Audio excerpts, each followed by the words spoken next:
Hey, this is Chase Sexton. You're listening to the MotoXpod show.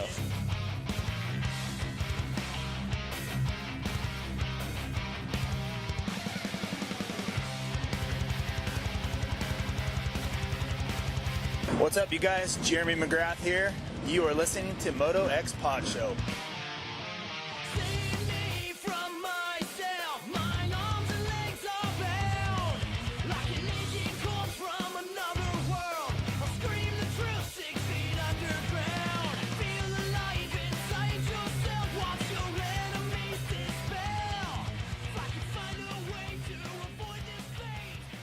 Surprise, surprise. We are back with an all-new Vital MX MotoXpod show.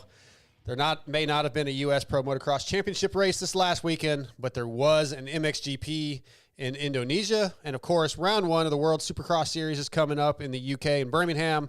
Also, another MXGP in Indonesia in Lombok. I'm not sure if I say that right. Lots of good stuff to talk about. So, like I said, guys, we have a bunch to talk about. But first up, in studio, working the cameras, YouTube chat, Scotty Thompson. What's going on, Scotty? Oh, just happy to be here before your escapades across the country and maybe not get to see you guys for a while. So, yeah, I'm excited. Yeah, I'm you excited. can't wait to not have to be in here with us. Yes, yes. I don't want to have to drive to the studio. It's so far. Yeah. Also in studio, one more time. He may be going back to work. Who knows with his schedule. TJ Smith. What's up, TJ? I was almost jobless for like 2 days, almost 3 days. It was you called, stressful. Texted me, you said you were laid off, which you're in the oil field. You kind of had a feeling that was coming. You said, I'm going to be in the studio more now. And now you're not. 2 days, I got like 4 calls. Hey, we need you to work. So, yeah. Also on the phone, all the way from Southern California, from Vital MX, Michael Lindsay. What's up, ML? Did you just assume my location? I have a tracker on your phone. I know where you're at all times. God damn it. I just didn't know. You can't assume genders anymore. You can't assume somebody's political preference. How can you assume where I'm at? Yeah. I do not. Gonna get us canceled. I do not identify with living in Southern California. That's not okay. That's not okay. Yeah. Dude, I'm sure you hear that, just that kind of stuff, like on a daily basis. Who? ML? Or Yeah, just ML. Why would it? Does it? You think ML hangs out with people that? No, I figured California is more like that than it is in BF East Still Texas. assuming so much judgmental. So I wasn't judgmental. assuming. I was Scotty. asking. I was asking. Prejudice against Californians. So if you live in California and you're on the YouTube chat, feel free to give Scotty all the hate. Cancel me. Yep, cancel Scott. Scotty's canceled. Can't really afford to cancel you because TJ. Now you just got to go over and hit the mute on his. Yeah, I can do that. Yeah. Anyway, as always, the Vital MX MotoXpod show is presented by Racetech and Boyesen. And don't forget that at Boyesen, they're giving you an opportunity that we all talk about like we love. We love to get discounted parts, be like a sponsored rider. How cool would it be, TJ, to be a tester? We read about testers. We hear podcasts with all these testers. And Michael Lindsay is a tester. It'd be pretty cool to do that. Well, Boyesen gives you that opportunity with their factory racing rider support program. You can get exclusive access, you can get discounts, and you might get picked to be a test rider to test some of their products. Kind of cool. That is actually really cool. Scotty, all you got to do is go to boyesen.com and sign up. And have a bike. And get you got to have a bike. So never mind, Scotty, you're out. TJ, you could be a Boyesen factory rider support rider. I would be good at that. I'm just going to say, I'm just tooting my own horn. If you were ever in town. If I was ever able to ride. Yes. ML, you do kind of have to be around and ride motorcycles to test, though, correct? I think so. I would like to see him do the reads and test you on that. The factory ride. I mean, the opportunity. I mean, no. I think that was an insult. I was insulting you, but never mind. Well, I got it. I got you, ML. I'm here. I'm on board. No worries. No worries. And the only thing, and yes, I do plenty of testing. The only thing that's been tested lately, though, is my patience. That's daily. That's daily. Well, we're going to get into the show. We've got a couple great guests. We have Christian Craig, Rockstar Huskies. Christian Craig is going to come on. We're going to talk to him about the way his injury did not heal properly and dealing with that, what his plans are. He started his own podcast, so I have a bone to pick with him. We're going to get into that. And then Guts Racing's Andy Gregg's going to come on. We're going to talk to him a little bit about what's new with the company, some of his teams, his riders. Kenny Roxon got his, Motorsports got their first Supercross win this year. It's big for Guts Racing. Just talk to him about that and, get his thoughts on the state of the sport at the moment. So good guests. But before we get into all that, let's start with some negativity, as I like to do. Well, I'm about to say, you already said, like, why has it got to be a problem that Christian started a podcast? I think it's awesome. We'll get into that, Scotty. We'll get into that. It's a problem. Stay in your lane, Christian. There's been a couple of hits to the U.S. Motocross Series this week. Announced Michael Lindsay. Justin Cooper is racing, so that's a positive. But Jordan Smith and Chance Hymas both out of the U.S. Pro Motocross Series with injuries and an already somewhat depleted field. Well, the only saving grace for us, I hate to go straight to the fact that I feel bad saying this. It wasn't the 450 class. Thank goodness. Yeah, we can't afford to lose any more of those. No, definitely not. Yeah, bummer. They both kind of, Jason Thomas teased it on his podcast that there would be an injury. As soon as Jason says something and won't say who it is, you automatically go, it's got to be a fly racing rider. So I was kind of worried that it was either Swoll or Hymas were kind of on the top of my list of maybes. The Hymas one was weird, though. It listed, he had an ACL injury. It sounds like he may have tried to ride another day, and they were kind of on the fence about having it fixed. But, he is early in his career. Yes, the track time would be nice, but the focus is on his full season next year. So they went ahead, got it fixed, got it done. He'll be good to go. I have to reread Jordan's PR thing. I think we might see him for SMX. I mean, his thumb's hurt, but it doesn't sound like it's too terrible. He's going to be out for a little while, but we may see him again at some point this season. He did say that his goal was to be ready for SMX. Yes, wrist sprain and UCL in the thumb. Not really sure what a UCL is. Anybody on the phone know? It's some sort of ligament. Okay, so yeah. Our buddy Chase Moore, who had a Harley crash, he thinks that's what he damaged, and it just it's hard to grip. So yeah, gonna take some time. But Scotty, Chance was really coming along. I feel like started the season with 12-12s and then went 5-6, but he was improving. So I feel like that's a big hit, one to the series, but two to him, just growth wise.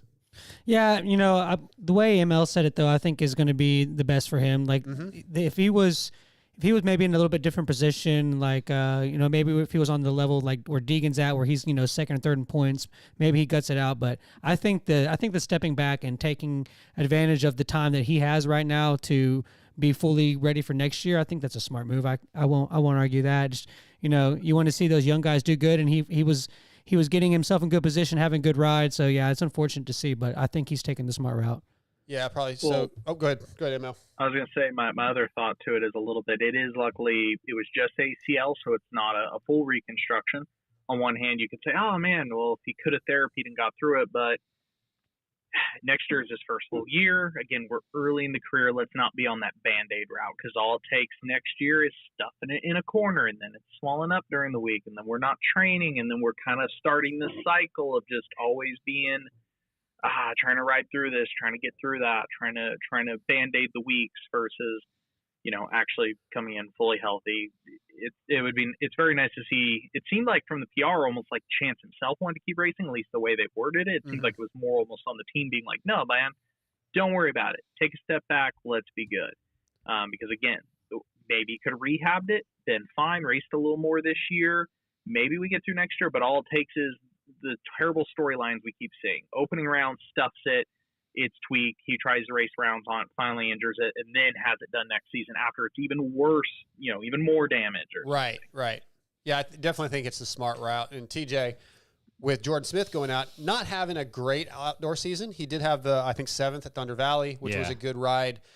But yeah, not having the season he wanted, but his whole goal, he said time and time again, was to get through all the rounds of outdoors, and unfortunately that didn't happen. So another hit to, again, his series, just Jordan Smith injured year after year, unfortunately. Yeah, I don't know how teams don't really look at him that way from now on. Like, he's going to get hurt. He's going to miss races. Like, this has to be almost detrimental to his career. That's happened so much, I think. I don't know if it's detrimental. I mean, I think to getting factory rides. But he did sign another year, right, ML? He had a 2-year deal coming in, so he's good. And I mean, he already had this. I mean, the fact that he hasn't raced outdoors in almost 3 years, he already had this reputation that damage has somewhat been done. I remember when they originally signed him, of course, there was a lot of people like, what the heck? And it was very simple. At the end of the day, coming into this year, And even next year, the team is sort of rebuilding. Their big stars have moved on. Your Colt Nichols, Justin Cooper, from 250 Supercross moved on. Craig, those guys, they needed somebody who had a chance at winning in Supercross. And at that point, of all the guys available, Jordan Smith was the only available guy who has come down to a title fight in the 250 class. So he has his strengths, he has his values. Those are still there. However, what we're seeing is it's a known quantity with him. Star definitely knew it when they hired him. It's, I'm sure, like everybody, himself, the team, everybody would love for it to be fixed.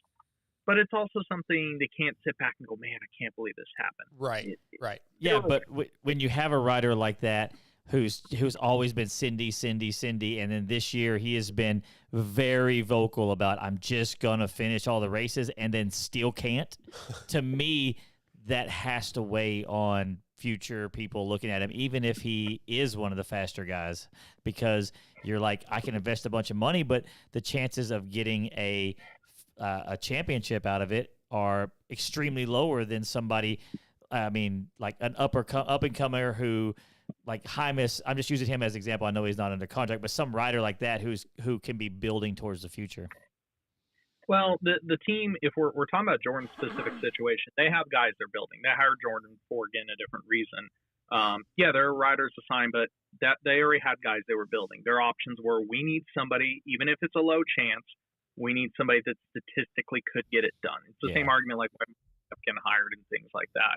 Yeah, it may not work out, but even the wins he gets, at least being in the championship battle is good, because there's a lot of guys you could say, oh, well, maybe the team where you think can hire this guy or that guy or maybe this guy. Well, a lot of those ifs and buts are people they're looking at and going, like Jordan is still a better choice. It sucks when I hear, people will comment about Jordan. Well, I want to see this guy get a shot or that guy a shot. Well, that guy needs, whoever we're talking about, whoever rider B is in this conversation needs to step the hell up.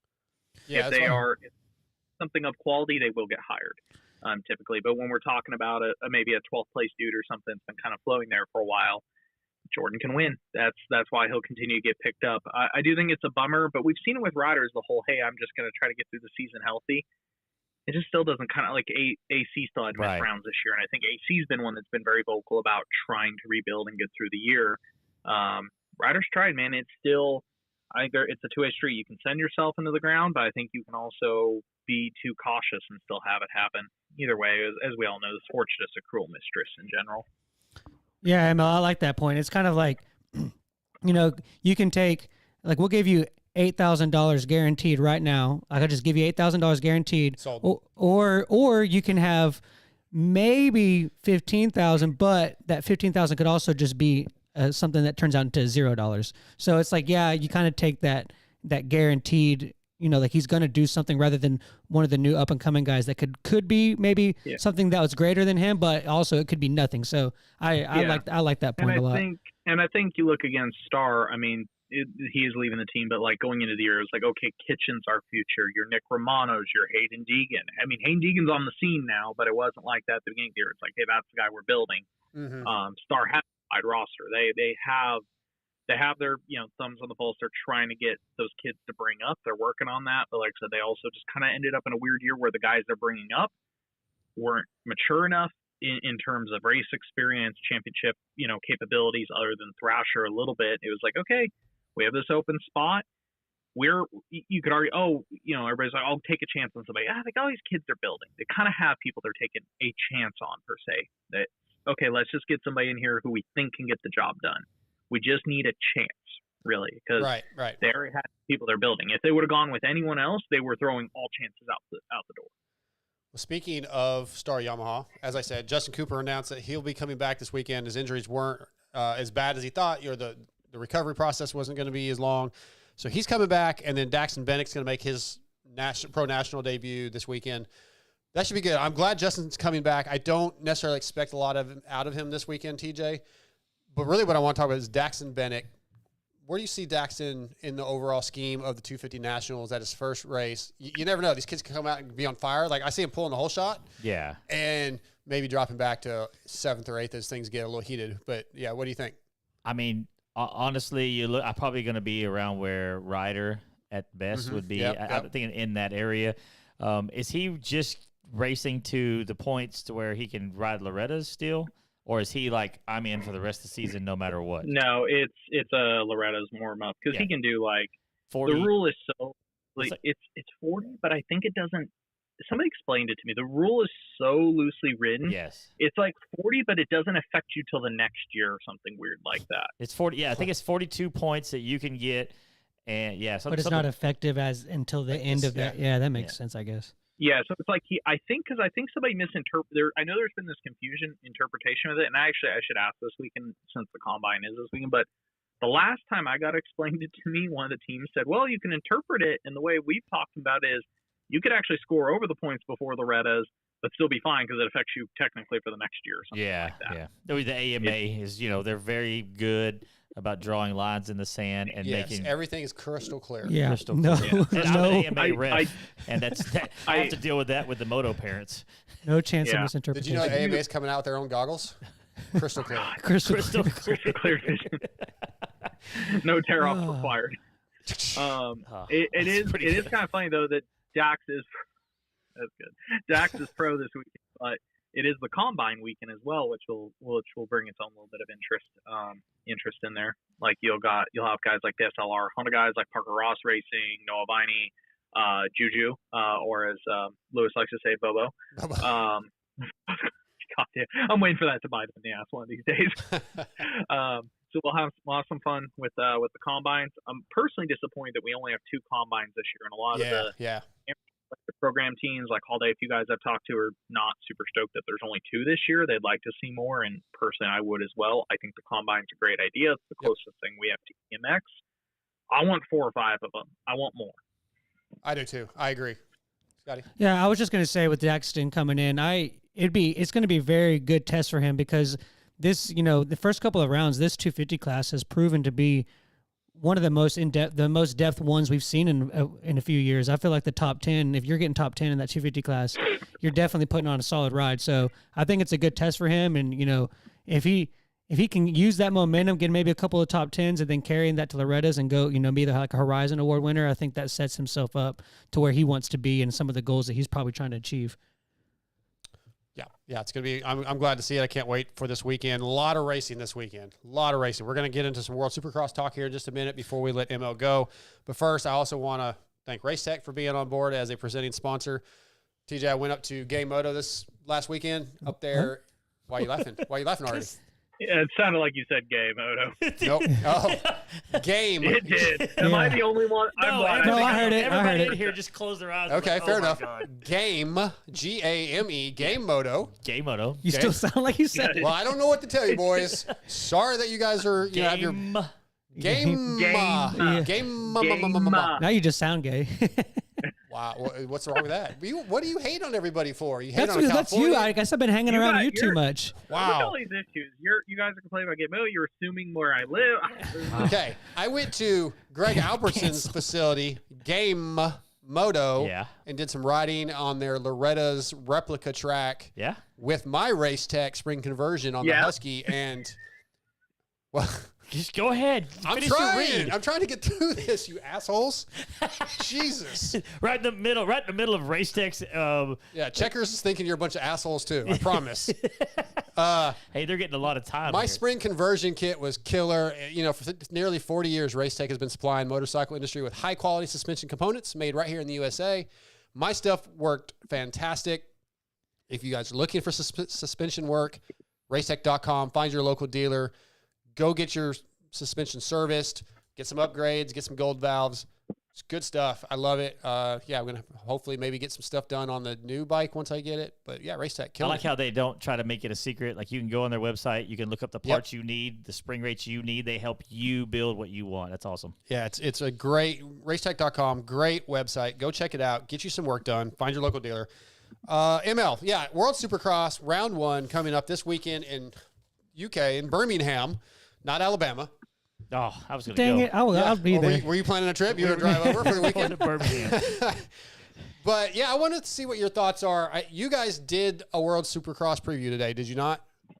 Yeah, literally just got off it 15 minutes ago. So anybody that wants to listen to me and Lewis, just apparently we're World Supercross haters. So some people might think we're complaining, or Lewis is just super positive about every rider in the series. Oh, wow. It was, but Yeah, we did a little over an hour on that though. We'll listen to it because Lewis is on it. Yes. Yeah, exactly. There's a really good interview coming out with Lewis tomorrow. Oh, I can't wait. On Vital This MX. is the Lewis week. Yeah, it's going to be fantastic. Lewis. If you ever Shark week? wondered, Lewis week. if you ever wondered about Lewis's childhood and why he got into the industry, you're going to find out tomorrow. But World Supercross, obviously Kenny got TJ Scotty is the favorite for the 450 class, but there's a lot of talent in this pool. Obviously not as much as the U.S. Supercross, but there's some riders that I'm really excited to see how they do. Once you get past Kenny, I feel like there's some guys that are right around the same level, and we're going to see some good racing. Who you excited to see? What are you expecting, Scotty, out of Birmingham round 1 this weekend? Well, I'll kind of end this in a question that I kind of would see, since ML's they already had the preview show. I do not know how old any of these riders are, just so you know. That was not what I was going to ask. Okay, good. But 7 inches. So, do we look at this for Colt? Is this going to be something where he's like, this is just the Nichols. opportunity? Yes, Okay, Colt Nichols. okay. Is this the opportunity, the best opportunity that I have right now, and I'm just going to go make the best of it, or is this like, hey, if I go out there and I maybe beat Kenny in a couple of races, is this a chance for me to go get an opportunity next year in the back in the U.S.? I mean, or is it which do you think it is? First, let's go to ML. ML, have you heard does Colt have anything lined up for 24 yet? Because that would. I've heard there's one I can't tell you that's really out there. Okay. There's one that's early stage rumor. Wildcat. Yeah, Pulp MX's Wildcats. Now I know there's some interest in Rick Ware. Rick Ware is going to run a U.S. team next year. I know there's interest in doing some sort of combination thing between him, Shane, or Joey, or something along those lines. They would like to do. I think there's some interest from HEP. I think there's some interest from, like I said, another program that might be sort of starting up in a way. I'm trying to think of how to word this, though. So I think it doesn't change drastically. Like, his performance there isn't going to open up the door to another factory team. Like, the big stuff is decided. However, yes, good results in it could slightly affect his desirability amongst the people talking to him and what he could command. Yeah. I think this period, his U.S. season kind of got a weird. He was able to race a lot of it, but he was dealing with the groin injury and then was out for some rounds. I think just more continued racing on the 450 will be good for him. I think he's going to learn a lot jumping onto, he raced Cowies a long time ago, but getting back on him racing, kind of his shift between Star to Honda to Cowie, I think he's learning a lot. I think he can only take positive. It could be a very positive experience for him, but it's not going to open like some magic door. If he really can. It could help, but it's not going to be a massive difference. I agree. Like, the only way I could see it helping like significantly is if he goes out and actually just beats Kenny straight up and just show something beyond what we expect. Yeah, maybe that would shift it a little bit, but I don't think. Well, my question was real quick before we get off of this with Kenny is kind of Kenny showing up to the outdoor nationals and like almost winning, right? Like, I mean, let's just say to me, I watched that race, he almost won. So I'll give him credit for that. Does that, like, if somebody in World Supercross is beating him or is right there on him and like that, I think that actually increases their stock. Like, Kenny showing up, doing what he did is Kenny. But if Colt or Hill or any of those guys can run with him, I think that makes teams go, oh, wait, Kenny was going to win. Do you think they would compare, though, to World Supercross to I Supercross? think racing is racing. I think you put a barrel out in the middle of a parking lot, 2 barrels, the fastest guys are going to be at the top. Hard part, though, is World Supercross tracks are easier. It's less separation. Like, even we saw last year when Vince was really competitive, and nothing against Vince, but the fact that he was really dicing with like an Eli and a Kenny for quite a bit of it. Nobody with a big decision making is going to look at it. Let's say, Kenny goes out there. Let's say Colt steals a moto win from him. Let's say Joey's in there doing that with him a little bit of stuff. The players that make the decisions, it's not going to change their opinion on what those guys can do in the U.S. Yeah. I don't. They know, they weigh all the facts. Right. They're going to say, like, well, why didn't he do it when he was here? Yeah. There's something to be said about the difficulty of the tracks kind of tightening up, because there isn't going to be as much technical stuff that Kenny can get away with. Number one, the shorter length of the race. Number two, number three, it's just like the symptom of where you see a privateer every summer kill it. When a guy can kind of start with those, all these guys are amazingly talented. We all know that they can just absolutely, you see them at the test track when they're comfortable, they slay. It's more mental. It's like, okay, you're at a U.S. National or a U.S. Supercross. You're getting a 12th place start. You're battling with guys you're kind of stuck with. You just fall into that pace versus, hey, I'm Colt Nichols. I'm Joey Savacci. I start top 2, top 3 and run with Kenny. I'm going to run with Kenny. Yeah. Like, I'm just going to put myself in that zone. It sucks because we all know a lot of those guys are capable of it. It's putting all the perfect puzzle pieces together when it really counts, aka an MXGP, a US Supercross, something like that. When all the chips are on the table, all the guys.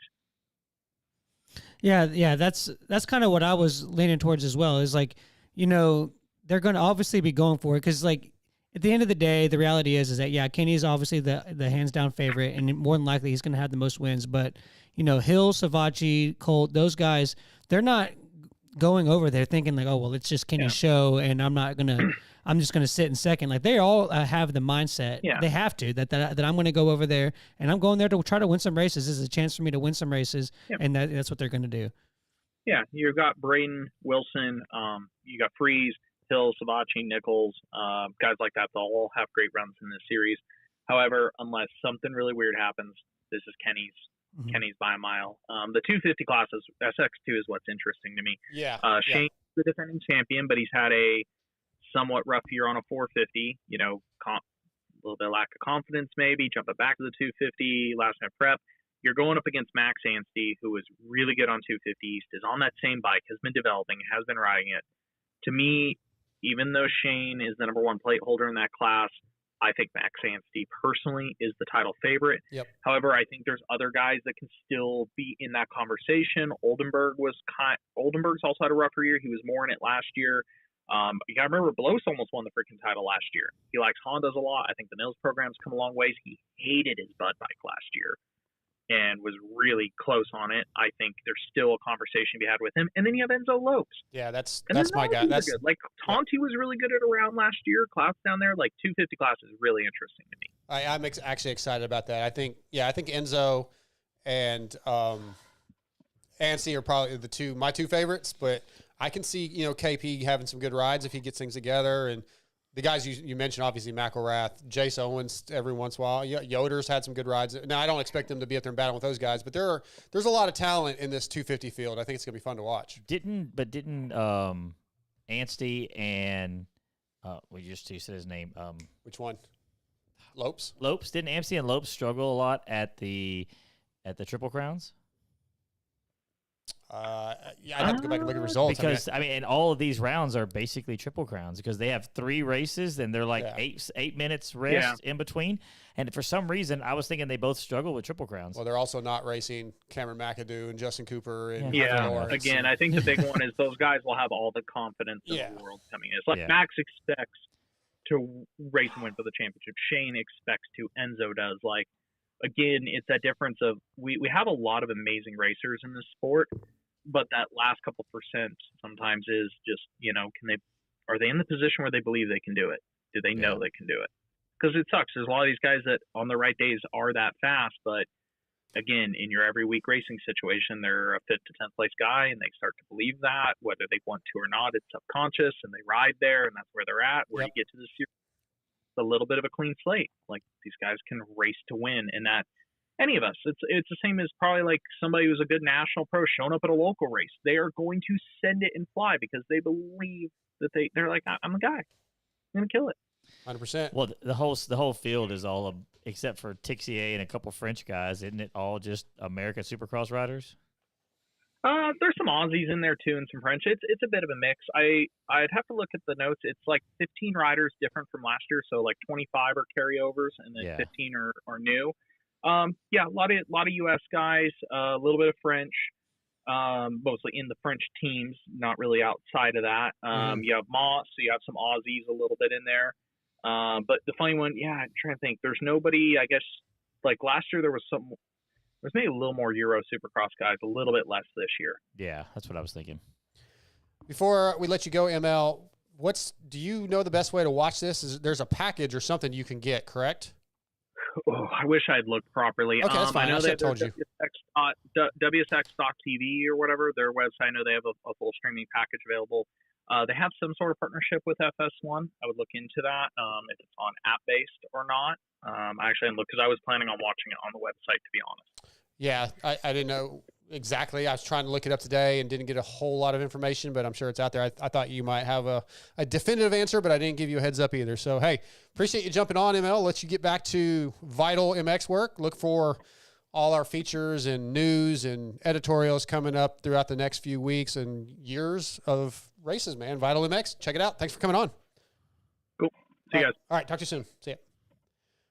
Thanks to Michael Lindsay for coming on. Once again, that was the Boyesen Open discussion. Did you have something? I have an answer for that question we were just asking. Okay, cool. What is it? You can watch the 24 hours after the live broadcast. It's going to air on Fox Sports. You can also subscribe to the WSX Championship Pass for $49.99, and that'll includes last season, and you can watch all of the races this year. Cool. Good job, Scotty. Good job. Yay. Before we get Christian on, we get him on. Please, TJ. What's that? So that didn't amuse TJ. Oh, TJ doesn't care. No, I was hurting. My soul's hurting for that $49 to watch. Oh, you just heard $49.99 5 races. You don't have to. Do you have FS1? No. Okay, well, it's probably cheaper than getting that. all he saw was $49.99 and just anything locked over up. $1.99. TJ's like, that sucks. Hey, I bought Chicken Express today, so I like. Did you spend over $10? It was $9.99 for a stupid meal. Yes. Sounds so good right now. I haven't had anything like Fried that in okra. so long. I've been Fried eating at okra the house. covered in salt, I'm just eating salads and grilled gravy. chicken. Just dip the big biscuits or rolls. Yeah, fluffy. I may after the show You're tonight. gonna make Dark Side make some gravy. Whataburger is kind of my I've been going, even though I don't like Whataburger that much. It's usually the only thing open after the show, so I'll go get like chicken strips as my cheat meal, post show meal. Maybe I'll do that, but then who knows? Hey, Troll training. Hashtag troll training. They make like fat-free breadcrumbs that you could make like fried chicken. Yeah, I've been doing grilled chicken, and I ate You broccoli. I would recommend that. Broccoli. I had broccoli the other night for the first time. You never had broccoli? I think I've tried it before because when I ate it, I remember it. Again, I think I've said on here, I've told you guys, texture is a big thing for me. Yeah, it's me too. And broccoli feels so disgusting in if you your cook mouth. it long enough, and cook it with something, it's not that bad. I did. I sauteed it in some really the butter that Marigold, whatever. Kerrygold butter that Alex Sounds Martin so said. good. And it's still though, it just feels so gross. Like the leaf end or the bushy end, whatever you want to call that. When Not you a- put not a that in bush your guy. mouth, it's just like. Bleh. So I good. ate Not it, if you though. have it with some good. chicken. Mm. If you get a bite of It's chicken and a not bite of good. broccoli It's in the so same bad. bite, it's Cover not it good. with cheese. I can't do that. Broccoli. And They don't make chives. Kerrygold cheese. I don't even know if I'm supposed to have as much butter as I put on it. Like it was bathed in Salt. butter. Pepper. yeah. You can do salt and pepper, right? I don't. Probably not a lot of salt, but a little bit. I Mm. do pepper. I'll do like a little bit of Tony Saturays. Yeah. But I've been eating pretty good, so Is that how you say it? Saturays? I think so. How do you say it? Shashery. Tony Sashery? Yeah. Oh, maybe I don't know. I don't know. I think I've always heard Little it saturate. chatterishis. I mean, I'm not going to argue with you Yeah. on how to say things or spell things. I'm just Well, that's true. All right, before we get Christian on, I do want to talk to you about what Someone said broccoli I is ate good. broccoli raw. Raw B. I'm sure lots of people do. It's good. I like broccoli, but it's got to be cooked. Or dip it in ranch. Or broccoli Nah, cheese can't do soup. ranch. I I'm don't good. even like ranch, but That's yeah. Like my dressing is basically olive oil. Yeah. I'm starting to like it. Like literally, the notes that Alex sends when you sign up says try this and use olive oil. You'll start to like it. And he was right. It's pretty good. At first, the first time Of I was like what? olive oil. Oh, yeah? Like I didn't even notice it. The first time I was like, it just tastes like nothing. But now I'm starting to get used to it. Been training. I did like my cycle today. It was a 40-minute cycle at high intensity. I've been running. I had to run for 30 minutes. I went rode mountain bike today. Did you? Mhm. The E one? Yeah. Well, I haven't got to do any of that. I've just been all, trying to, like I said, get in shape. the term e-bike is loosely used on that thing. Oh, yeah. What do you mean? Not the one you ride. No, I know. That's what I'm talking his about. homemade yeah, it's e-bike, the mountain loose bike. loose That e-bike. thing looks good, doesn't it? No, no, It's it terrible. doesn't. So sick. it looks like you built it. It's so much fun. Yeah, It probably is, but it looks very stupid. loose on the verbiage of e-bike. Yeah, it's not. I don't know. I hate It's not. both It's of them. not great looking, But yeah, troll training, eating. Again, shout out to Alex Martin. Really been helping me out. I appreciate it. This weekend at Game Moto was a real workout riding up there with Kiefer. I bet it was. We were Jesus. Sorry, listeners. I couldn't help it. Yeah, dude, we did a 15 and then 2 20s, and it's a lot. It's like I was supposed to ride Sunday at Johnsonville. I was very, very tired, and then I realized my front wheel bearings were out, so I couldn't ride. And I was kind of thankful. Yeah, because I was tired. Yeah, so I don't want to get into the podcast thing just yet. I'm working on getting Christian on. What are we looking at on our phone that people on air can't see? TJ's lame jump he did 2 inches off the ground on his bike. Homemade e-bike. More than that, you're. WUSA is your source for all things wheels. If you're looking for a complete set of wheels for your bike, we have something for every budget. If you want to use the same wheels used by Eli Tomac, shut up. I didn't. Eli Tomac, Cooper Webb, Malcolm Stewart, Christian Craig, Chad Reed, and Jeremy McGrath. Visit WUSA. Get your wheels. I'll be going out there next week when I'm in California, getting mine taken care of, getting them repaired. Tonight, WUSA brings us from Rockstar Husqvarna, Christian Craig. What's up, CC? Not much. How you guys doing? Doing pretty good. I'm a little bit upset with you right now. I don't know if you know this. I don't. So much I'm that trying he's to given think. up on I'm Husky. trying to think. Wait, now. hold on, Christian. Did you know that the beginning of this interview was going to start off negatively? No, Yeah. no. He doesn't listen to the show. yeah. He doesn't know how I roll. He's given up on Husky, going to KTM now. Oh, I am getting rid of my Husky. You're right. Exactly. I didn't even think about that. Exactly. Yeah, the Husky is going Well, back. you have to give Blame it back. Christian Is Craig. that what it is? You Yeah, have to give it back. I'm taking the Husky back and getting the 24 KTM 350 apparently. Tell him why. Okay. Tell him why. Because I'm mad at him. What's the Husky right now? 250 or 450? 350.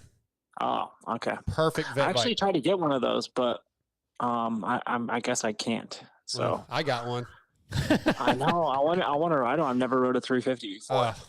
Honestly, Christian, the first time I rode it, I brought it from California out here. I rode it at my buddy's track. I immediately texted Michael Lindsay. I was like, "You're not getting this back. I'm sorry. If you I want feel it, like you have that to come bike- get it." Yeah, I feel like that bike would be so good in Supercross. I wouldn't know about that.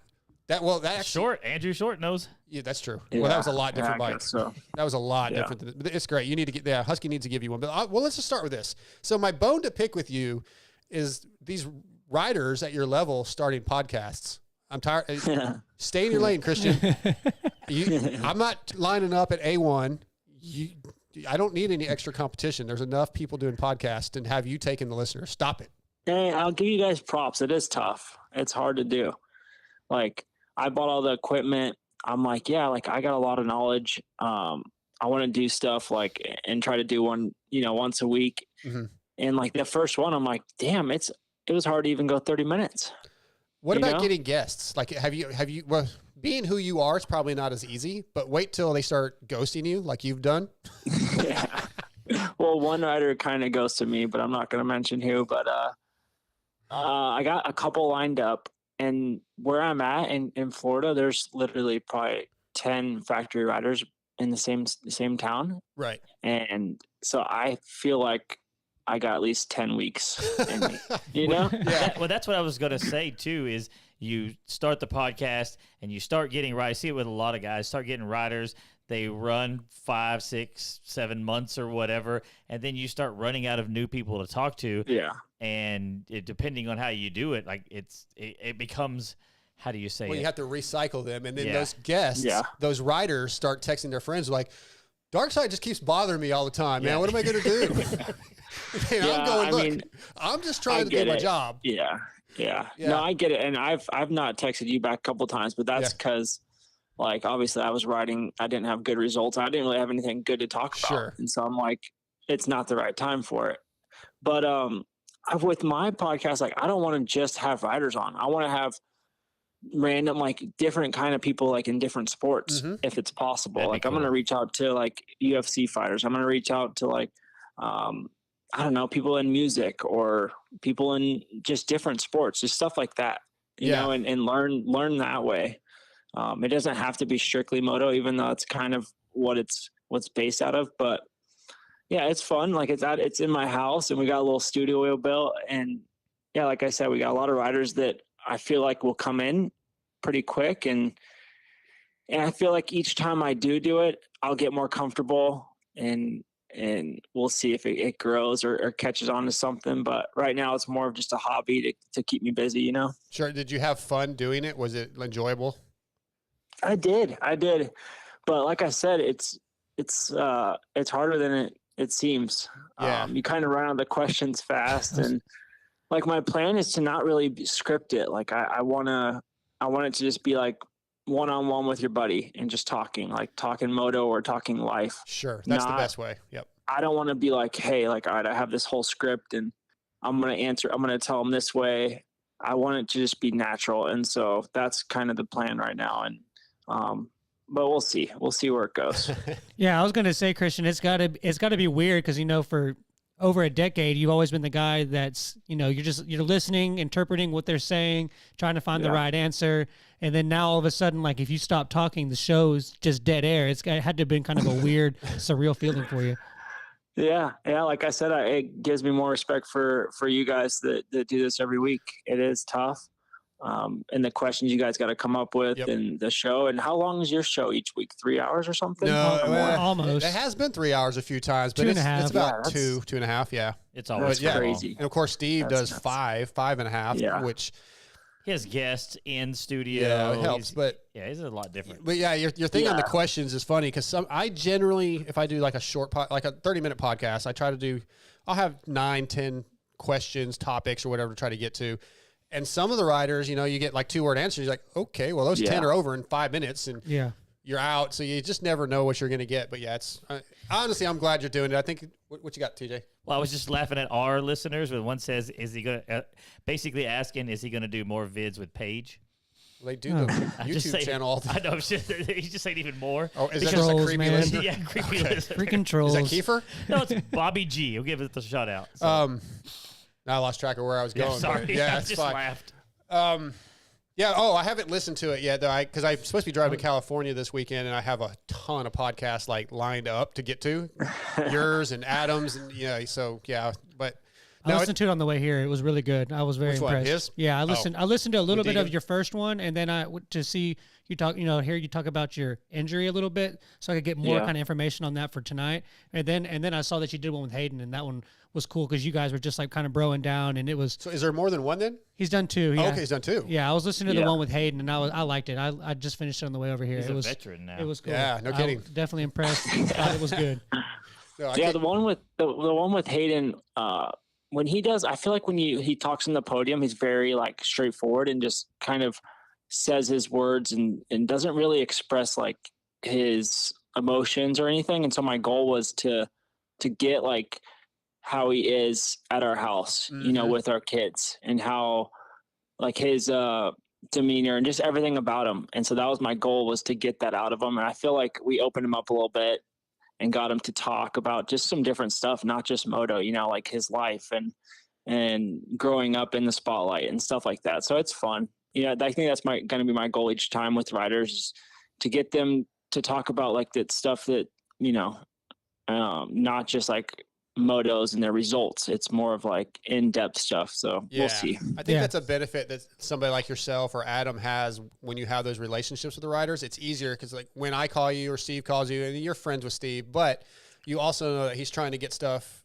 for content, and there's some things you may not want to say, and you're probably a little defensive at times or on your guard to be careful. And when you're talking to a Hayden or somebody that you're friends with, you can just have a friendly conversation, and it's entertaining.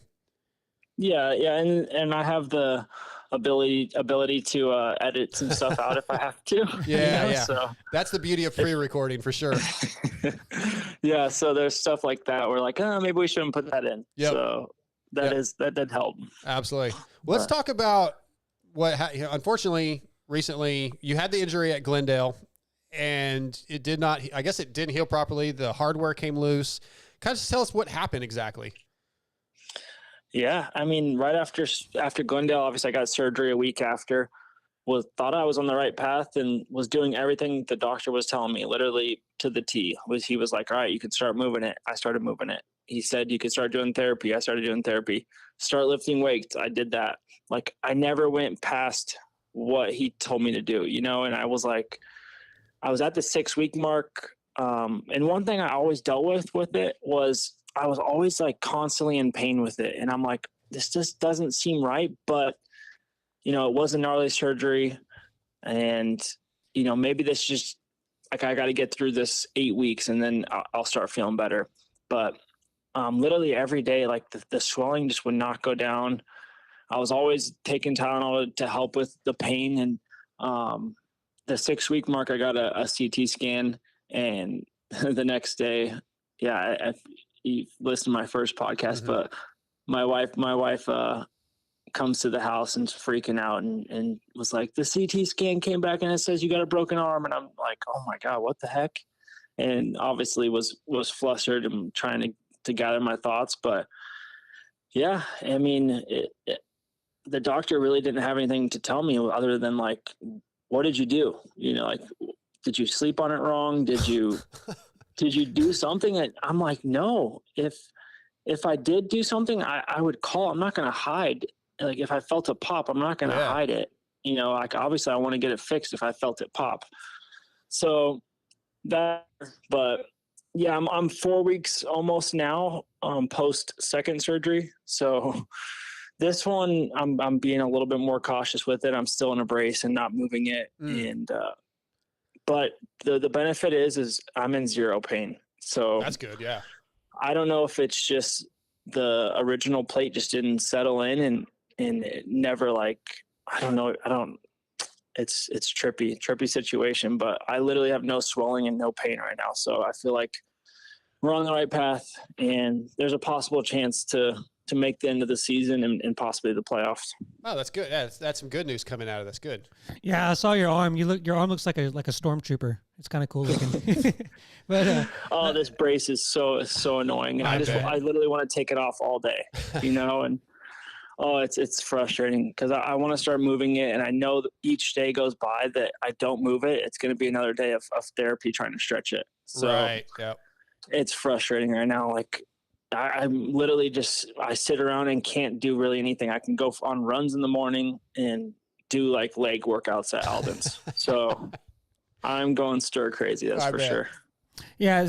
So with that injury, was that kind of, you know, you were obviously trying to come back and get ready for SMX and stuff like that.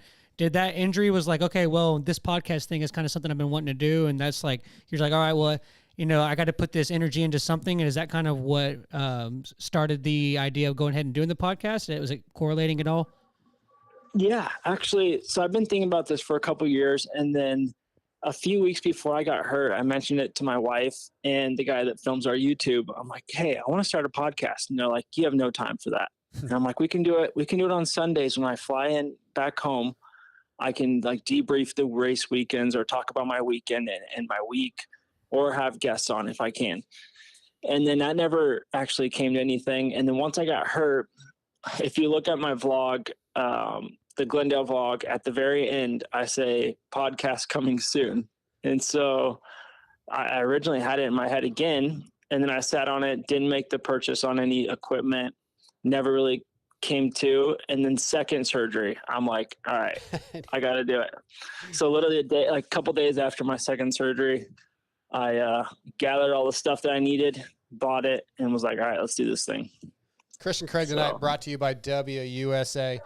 Yeah, knowing you a little bit, Christian, through these pods and, you know, different things you've talked about, you can get let your emotions sometimes, they weigh on you heavily at times. So I'm sure it's been a very negative time, and finding out the injury isn't better, like that could really, really bring a person down. So I think having this outlet's good, and it sounds like you're actually in a pretty decent headspace considering the circumstances. Yeah, but I mean, the first few weeks after that second surgery, I was in a dark spot, a dark place. Like I didn't look on my phone. I didn't want to make a post. I didn't want to tell my team.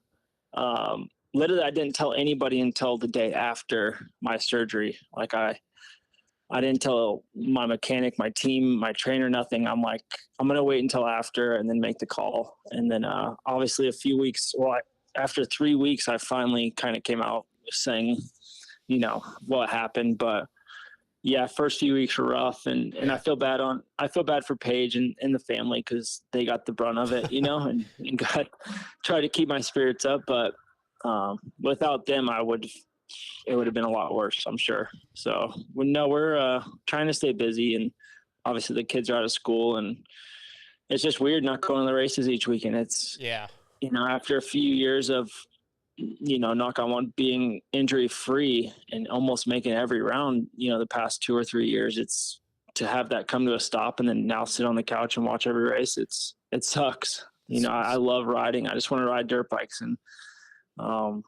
man, I envy you guys that are going out on the weekends and riding right now. So you have your team and you've shown to them that you can, like you said, consistently finish a series and race through. Do you think that changes the level of support you get? We had talked about some other riders earlier who have a history of getting hurt. You know what I mean? Does that ever come up for someone like you who has been consistent over the last three years, I guess? Is it beneficial to your next deal? Deal kind of deal? Yeah, I mean, yes and no. I guess you can go look at my past and be like, he's had some bad years, he's had some good years, but the most recent ones were obviously on the up. So this one obviously threw that in, and then I feel like I still have a lot more left to prove on the team I'm on. I have not proven enough, I would say. So luckily I signed a 2-year deal, and I have another year to prove myself and try to get those results. But right now, I mean, those first 10 rounds, I would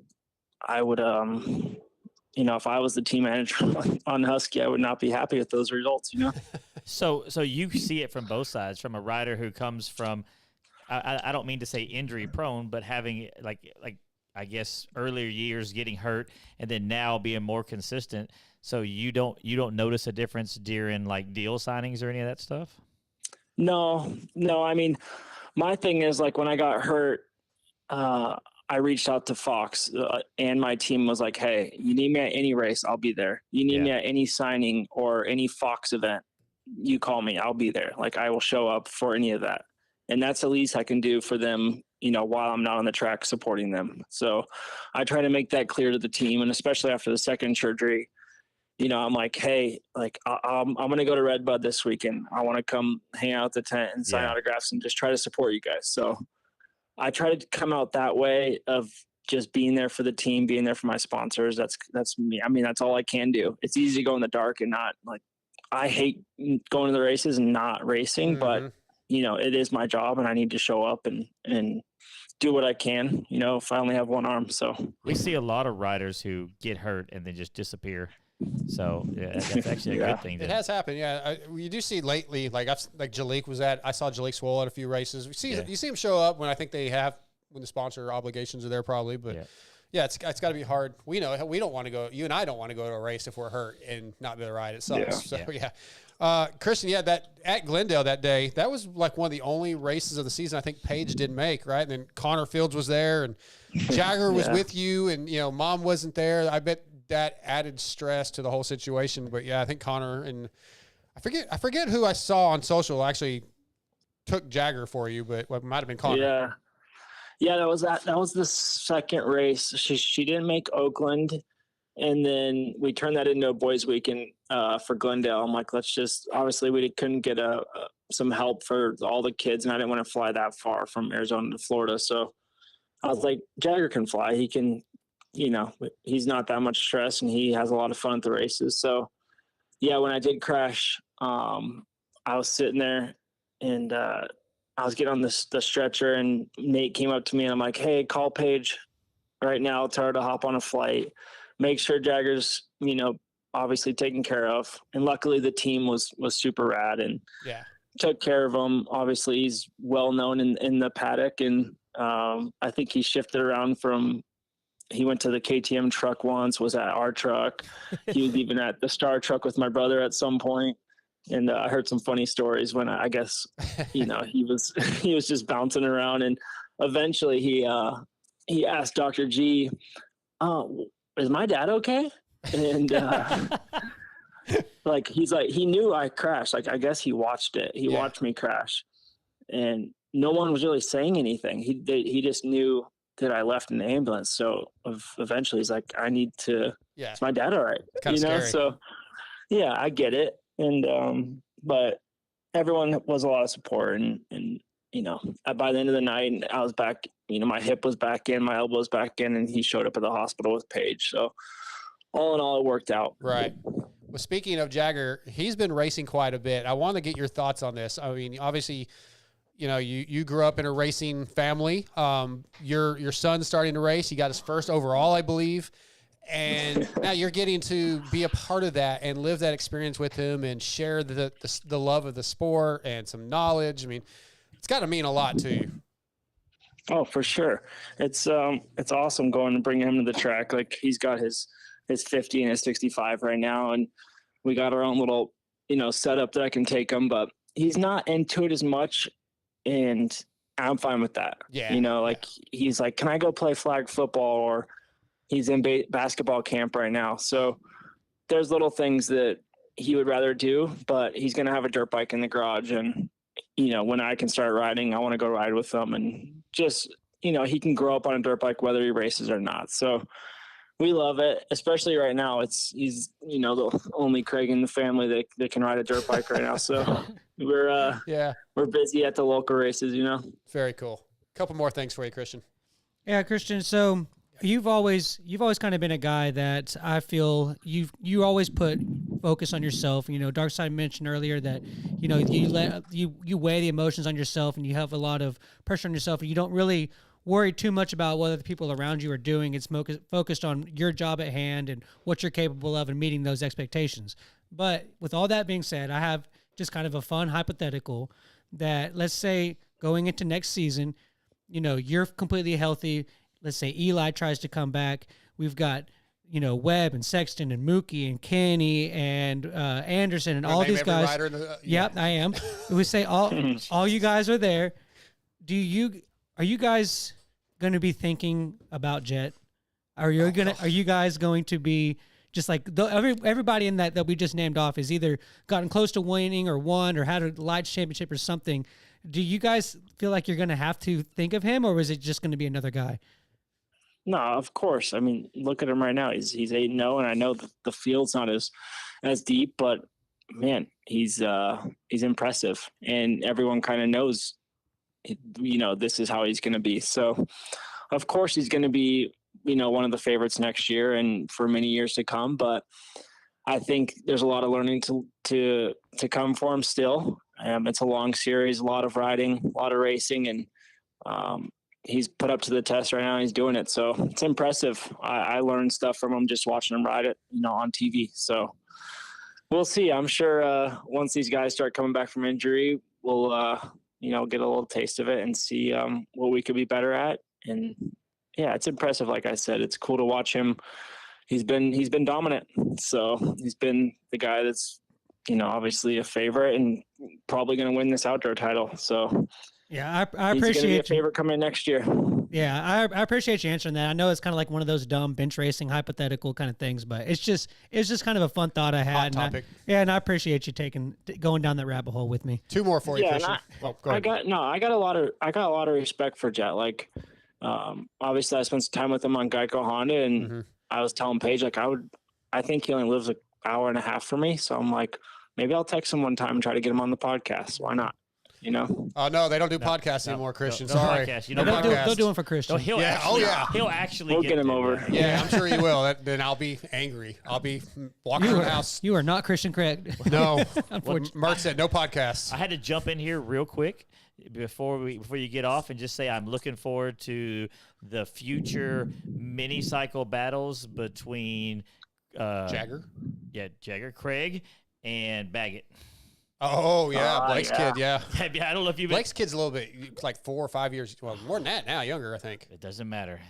It's Baggett. There's a bunch of riders' kids that are hammering away. So I'm just Jagger's gonna need to step it up. I'm just looking forward to that. Like my kids who are like in their 20s are going to be able to watch them come up. Yeah, the next generation. Yeah.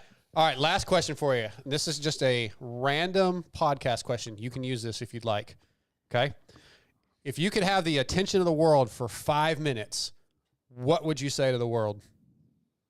Oh gosh. Yeah. Have you been asking everybody this one? You're the first.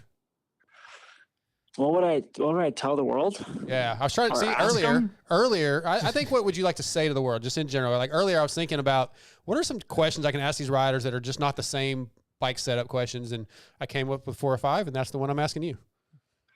Gosh. Mine wouldn't take 5 minutes. I would be like, everybody calm down. And then that would be the end of it. Yeah. I mean, I think just obviously be a caring person, be loving, be there for, your loved ones, obviously like that kind of stuff. Work hard at what you love, chase your dreams. Literally, you set a goal out and you can achieve it. I think that's the number one thing is don't let those dreams die, no matter how old you are. And you can always find new ones. And yeah, just little things like that, just motivation. I feel like that's kind of what kept me going and where I'm at, like how I've got to where I'm at today, Awesome. so yeah. Awesome. Well, Christian, thanks for your time. It means a lot that you jumped on. I was wondering, if you would even do it since you have your own podcast now, but so thanks for coming on here. No, I got to plug mine too, the Candid podcast. So every listener that's on right now can go over to mine. No, I'm just joking. No, they should. Yeah. They should. You know what? They probably already have, more than likely. So, it's all good. It's all good. I appreciate it.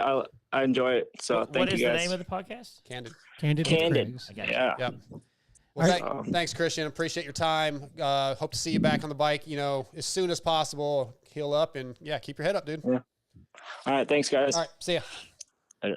Christian Craig tonight, brought to you by WUSA. That was kind of fun. That was a little different. The podcast talk at the beginning was it was fun. different than what we normally do. I enjoyed that. You starting an interview off negative is not different. It was different than talking about his negative results. Hey, it was funny. Whoa, Look, man, whoa. I don't really know why it seems like that is the case now that you guys have mentioned that. It's but like I one of those haven't mentioned things that. where it's That's kind of only like him. it's like how like someone will slightly have some kind of thing, but you kind of like exfoliate it just to make it because it's I don't know funnier. if that's the right word, but I think I is know what you mean. exfoliate? I mean, I can use Exfoliate, whatever. is that like It's putting with an like, F. like a lead mask on and you're exfoliating? Exfoliate. Hey, there you go. Okay, it's still. But is that the right word? Yeah, it's That's not the opening. right word. Okay. It's opening something up more than it already is. Exaggerating? Exaggerating, Okay. exfoliating. Yeah. I used a different word.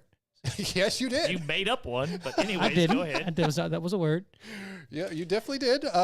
Well, I would like to say that the question you asked him when he was answering that random last question, as far as what would you say to the world, I just pictured him like flipping through a thing of like cat posters and just reading them off. Oh, like, like the hang in there, that kind of thing. Yeah. no road or like the windy road one. There was something like no. There's one with like a windy road through a forest. Just cat posters. He's just like, which cat poster am I going to read? Anyway, That's funny. Okay, I'm waiting on Andy Gregg to jump on here, so I want to pull up some of these email questions. We can do a couple of those. It's going to be the FXR emails tonight. FXR is designed by racers for racers with industry-leading fit, finish, and performance. Progression is the name of the game with every new piece created. At FXR, we push our brand to the next level to provide you with the best products possible. So visit fxrracing.com to see all the lines, gear lines, and numerous color waves. Go to your local dealership. Ask for FXR. It's great stuff. The FXR emails. While we're waiting on Andy Gregg from Guts Racing, let's see here. What's a track or race you haven't been to that's on your bucket list? One to watch and one you could ride. TJ? All of them. All of I've them. never done anything cool. like is it just So pro what's race? a general track that you would like to go to as a bucket list to, I guess, a pro race to watch? And you can pick MXGP. Well, I was just honestly, it would be what's the one in France? That's the real. Is that Matterley Basin? That's Great Britain. Erne. Erne, yeah. Erne, Erne, yeah, that's that- where the MX, yeah. that's on the side of the hill? Magoria. Is that the one where No, that's Italy. hold Italy. on, where's the one that France is definitely Erne. that Yeah. That's where the that- GP, the that's- MX, the Nations is going to be this year. that's where what's his name got landed on, right?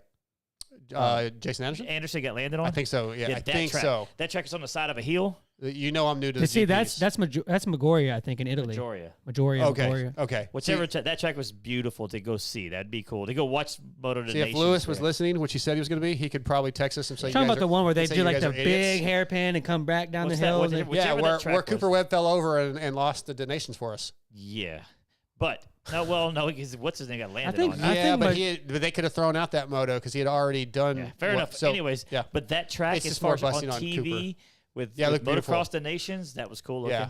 Yeah. And then How about one to ride? I don't know why, and I know this is dumb because the track's gonna be super hard to ride. I want to ride Southwick. Okay, Scotty, got any? That is such a TJ answer. Why would you want to? I don't know. I don't like sand tracks. I guess I'm biased. I do. Yeah. Well, okay. I would probably be either. I wasn't thinking Europe, but yeah, either. I would like to go see like a Donations at Majorio, however you Yeah. want to call it, Uh-huh. or Millville. Yeah, to watch. You're saying, but what about riding? Millville. Yeah, Yeah. Millville's a Docs. lot. That's one of my. I would might say be my favorite that track to ride. I would probably rather go watch if I had to choose. I'd probably want to go watch with Shugel just because it's like that's such a picturesque. Yeah. Oh yeah, with the But trees. to I wouldn't ride, want to ride it. yeah, I wouldn't want to ride it, No. but to ride Millville for sure. Yeah, Southwick's what I want to watch, and I will get to do that here in a couple weeks. So that's kind of cool. I'd like to ride Redbud because I have rode Millville. Yeah, Redbud would be cool. and I've Redbud watched- looks kind of like it looks tough though. It Like looks it's little when you're there in person. yeah, Really? well, It's real little when you're in I think person. a lot of those tracks, even like Paula isn't very big either. you know? Paula's tiny. Yeah. Okay. Fair. I'm trying to think the other one. Lakewood's not. Lakewood's fairly big. Yeah. But I'm just saying, like, as far as where, like, Redbud, when you see the race and the way it is on TV, you don't realize how compact it short is. it is. Yeah. It just seems like it. But yeah, anyways. it's not a very long track when it's all said and done. Right. Right. I mean, yeah. If you guys are listening, well, I guess if you're hearing this, you're listening. MotoXPodShow@gmail.com. Tell us your answers. Where would you like to go watch a race? Where would you like to ride? What's your bucket list? Also, don't forget, you can send in your Pro X highs and lows, your 60 picks for the next round coming up. You send your emails. We'd like to get into all that. So Mammoth Mountain. John Clifford said Mammoth Mountain. I want to ride Mammoth, and I'm considering maybe trying to do the qualifier. Isn't Mammoth, like, really hard pack and chug hold? Like, am I thinking of somewhere else? I've heard the track kind of sucks, but it's really like it's just a cool place to be. 'Cause Okay. it's so maybe that's why. Maybe. I mean, Like a Washougal have is him- beautiful, Have but him maybe give the back track- like his yeah. reasoning. Yeah, go ahead, John. So yeah, Mammoth would be a cool place to go for sure. It's beautiful up there, Mm-hmm. and I did qualify by just when I went out and picked up that YZ that year because that was what the race was, and I qualified. So I feel like I could qualify again. Yeah. Be cool to go do that. Maybe that's another trip to make at some point. I feel like that or someone like to go to like some random like pros track in like the middle of a woods, like just a random like private track that's like super sick that nobody knows about. That would be another one. I don't have one in mind. There's a pit bike track on Highway 31. And I've been waiting for somebody to be outside so I can pull in there and be like, can I ride? Oh, Yeah. really? You know, there's actually a motocross track that's all grown over. It looks like shit though. On the way to Johnsonville that I noticed the other day. That's always weird when you're driving by somewhere. Huh? Oh, wait. No, Oh. it's just a cut through from 80 to up to. It's in the middle of nowhere. It's not one of the tracks we used to go ride or anything. Going Oh, to really? Johnsonville? Yeah, it's not. You would never even go this way because you don't live where I do. So Yeah. you would never see it. But I was thinking, Club. I'd like to go to Club, Yeah, or even Club would go be to cool. Alden's, like to go to the test facilities and just check out the national tracks. That'd be fun. Yeah. Yeah, I don't know how fun riding Alden's track. Well, would I be. don't want to ride it after the boys have been riding it Yeah. all day. I want to ride it like right when he preps it. Yeah, vet style. Yeah, and then and I don't want them watching because I don't need all those guys making fun of me. You got enough of it here. I guess it Yeah. is cool. You know, did y'all ever get to ride Lake Whitney? Yes. Yeah, Oh, so I love that That's track. kind of cool. That I only rode it once, I think, but it's cool to say that's a lot of people's bucket list tracks that they never got to ride. So Sure. I'm glad I get to say I that never can got ride. to go up the hill because I did. It was before And that. I did, Well, and it You was. know, It's the It's first that- time I'd ever rode a YZ250. Ever rode a YZ250 in my life. that was the first And quad to get to go up it. Oh Jesus. Oh wow! Yeah, I had never rode a YZ250 before, and I rode it it was like a warm up race for the Spring National. Yeah. And it was like 100 and something people in the novice classes, and you had to do like qualifiers and stuff, and that hill was terrifying. Well, we were at the bottom of it, and they had. I know y'all don't care about 4-wheeler racing, but Yeah, we don't. back in the day, and they were like, well, they added the hill, and they're like, we don't know if they want to go up it, and y'all guys can cut here, and I'm like, do we have to cut? And I forget the owner of the tracks, the guy who was running it, what his name was, but anyways, he's like, you think you can make it? And I'm like, yep. And so the guy, no, everybody cut, and I'm like fourth or fifth behind everybody. I just took a right and went around. This is in the middle of the race or practice? Just practice. Okay, I was like, he's No, going it's the long way. Hey, I'm going the long way around. Screw you guys. No, because he was like, I don't think anybody can make it. And then once I Was made it groomed? up there, yeah, it was practice day. Oh, okay. Like it was a day of a race. That story, for some reason, made me remember at the Buffalo Creek track in Canton, Texas, when he used to do that pro race, he put in like a pro section where it was like the sand whoops. Yeah. Well, it's not like it used to be. Oh, no, it's not near as gnarly. But like the first time he did that, during the race, he said this, amateurs go around it or whatever. I had went out the week before to practice to learn that section. Yeah. So I could dial those doubles because they were all doubles. And they were hard at the time. I figured them out. So when he told us we weren't supposed to use them for the race, I screw it. I'm going through them anyway. So I ran through them. Was it a longer way? It was slower. Oh, it was a lot. Yeah, it was way slower, but it was so fun. I didn't care. Like I think I was Deep I was sand. I was still in a position where I didn't lose any spots. Like there wasn't anybody right on me. I wasn't catching anybody. So it's like, yeah, screw it. I'm just going through He's them. been a sandbagger for years. Yeah, with all those wins I have. Yeah. That just makes it even worse. I know. Well, I wasn't winning. That's the point. I was Yeah, I guess it's kind of hard to I wasn't winning. So if it's you kinda hard aren't to winning, sandbag are it. you sandbagging? Anyway, we're going to get into this right now. Yes. Okay. Answer the question while we get Andy Gregg on. If you're not winning, are you sandbagging? Is the winner sandbagging too? Well, according to some people, yes. But If the winner's sandbagging and hold you're on. getting second or The third, point is this. What's the definition of novice?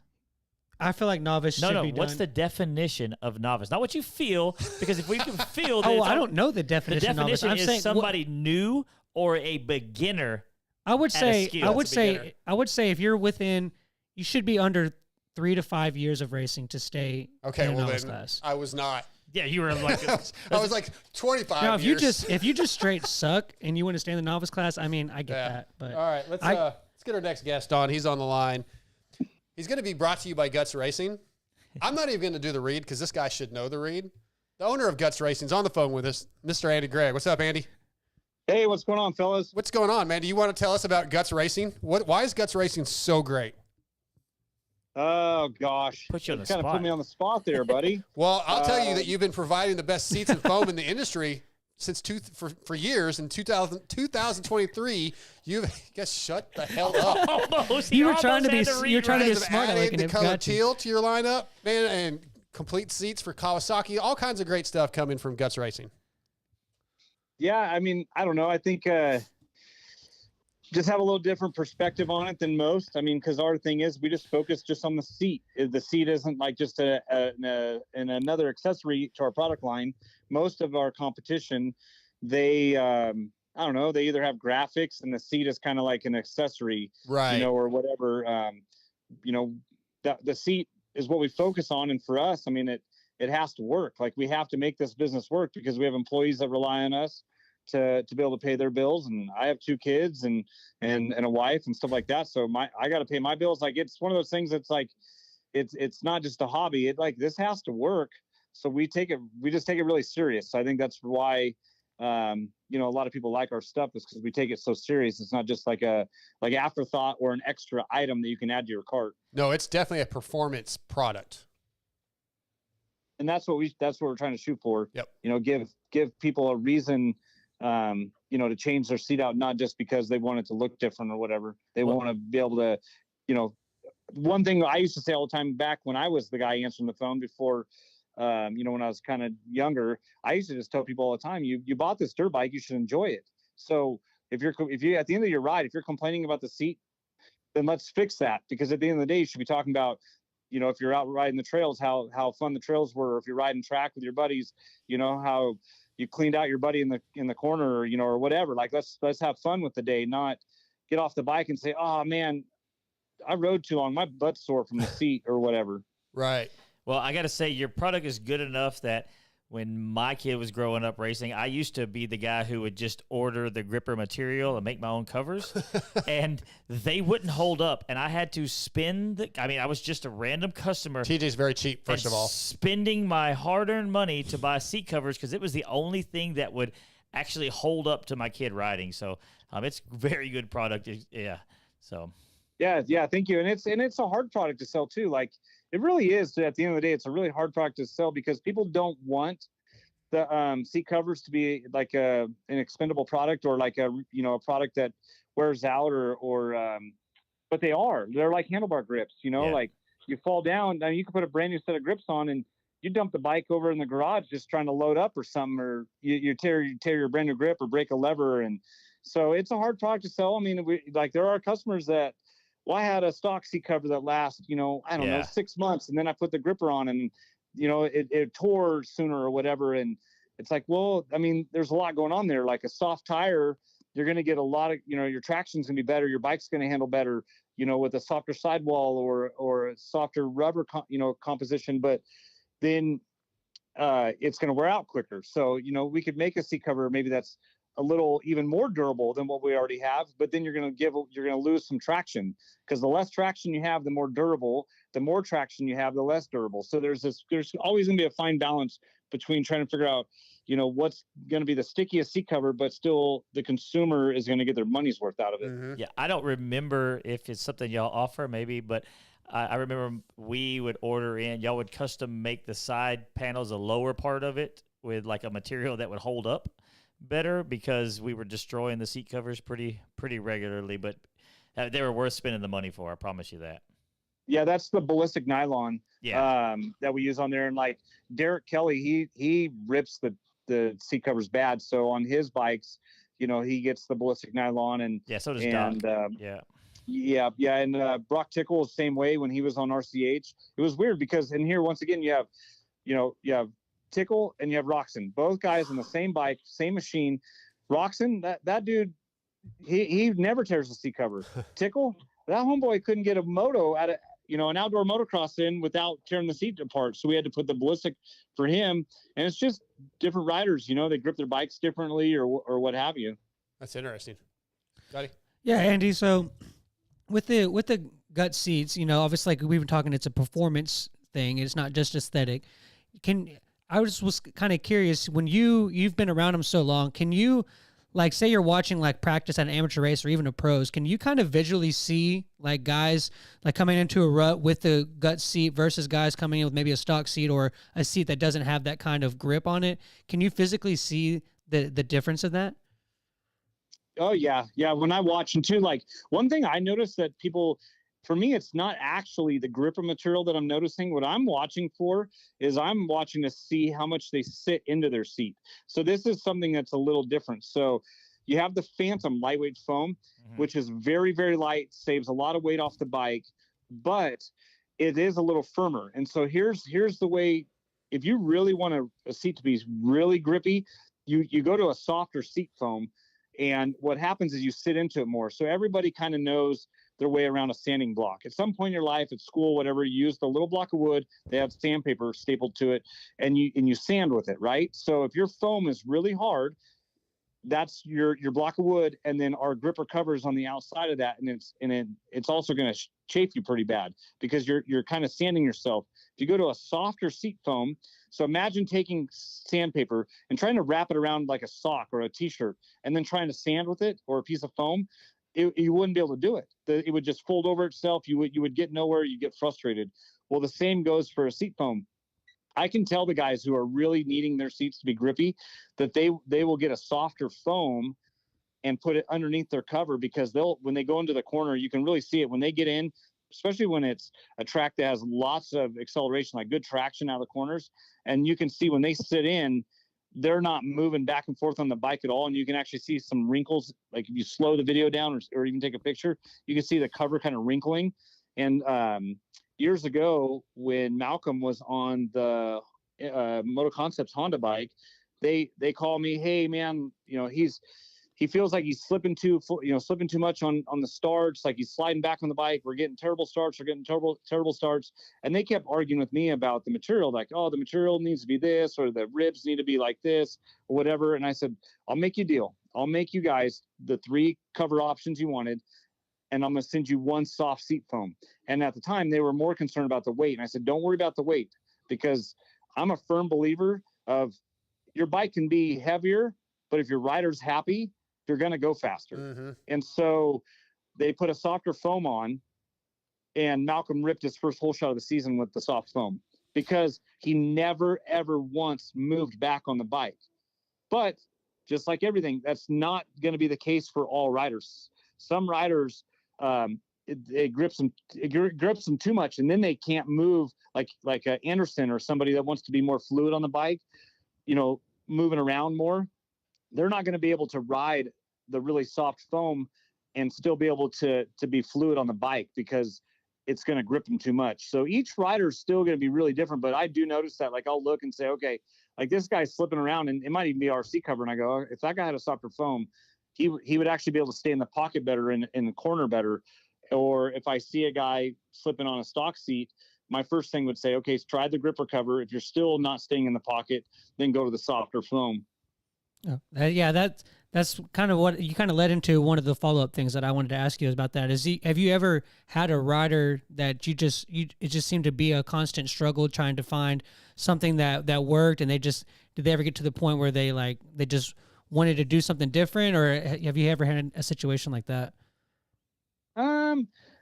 Sometimes I wouldn't necessarily say I had a rider do that. Sometimes I've run into some problems with teams or even mechanics that they're like set on their ways because of a previous company that they dealt with or what have you. Because I mean, we still have, I don't know, maybe one or two teams that are very particular about this one material that honestly, it's not a very nice material, and we don't use it for any of our seat covers to the public. Only these two teams get it.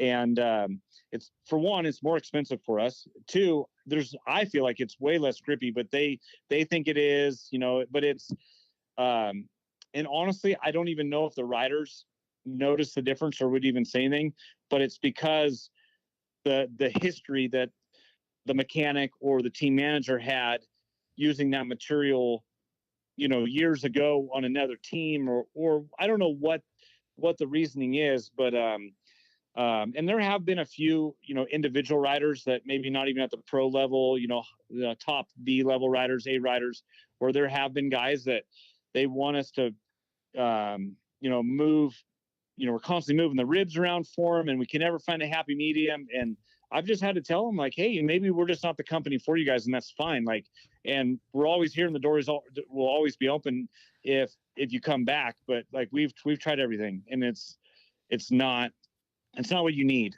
So try some of the other stuff out there, and if need be, come back to us. But if not, good luck with what you find. Right. So we had a listener in the live chat ask an interesting question that I'll a little bit expand upon. He asked about air seats, and then I just thought of like the pump up Reebok, so you can just have a little thing on the pump up. But seriously, have you ever tested with like air bladders in the seats or anything like that? Yeah, we've tried it before, but the way foam, because it starts as a liquid, and this is what a lot of people actually don't know, and maybe one day I just need to make like a video of how our foam is done, which is kind of one of those things that could almost, be a bad thing if we're showing competition how to do the product, to do it. But a lot of people don't understand exactly how the foam manufacturing works. But it's an injection molding machine where we have fiberglass molds. They have a little tiny hole in the top of them, and the foam is a part A and part B chemical, and it's done based on time versus viscosity. Right. So the thing is, the hardest thing about trying to put an airbag in it is being able to, how would you, we've tried this and can never come up with a successful process, but you have to be able to suspend the airbag inside the foam in the mold cavity while the foam is pumping in and swelling around it without pushing the airbag too far forward, too far back, vice versa. Yeah. Like it has to be able to be surrounded in the foam, perfectly in the right position, and then being able to, like obviously then working with it on how are we going to, what kind of airbag system do you use where it's not going to break? Where do you put the, now you have to have like the Schroeder valve, the customer has to drill a hole in the bottom of their base, so their seat to be able to get to the Schroeder valve. Like there's a lot more to it than doing that. And like another thing, if anyone, people used to ask a lot about years ago, and it's kind of got to the point where no one asks anymore. but is like gel inserts like they do on Harleys. Right. That's totally different because the size of the seat is like 18 inches across, like your hips, your thighs, like everything, like your whole body is up on the seat. It's like having a car seat. So they would take these gel pads, like gel inserts, and like put them in Corbin there. seats and stuff like that. Yeah. And there was guys that were trying to do it with dirt bike seats, and then they would end up sending them to us and saying, hey, I tried making my own even, or we had, a Harley guy build us one and it's not working. Because when you sit on it on the dirt bike seat, it's so narrow on top. All it does is push over the sides. Yeah.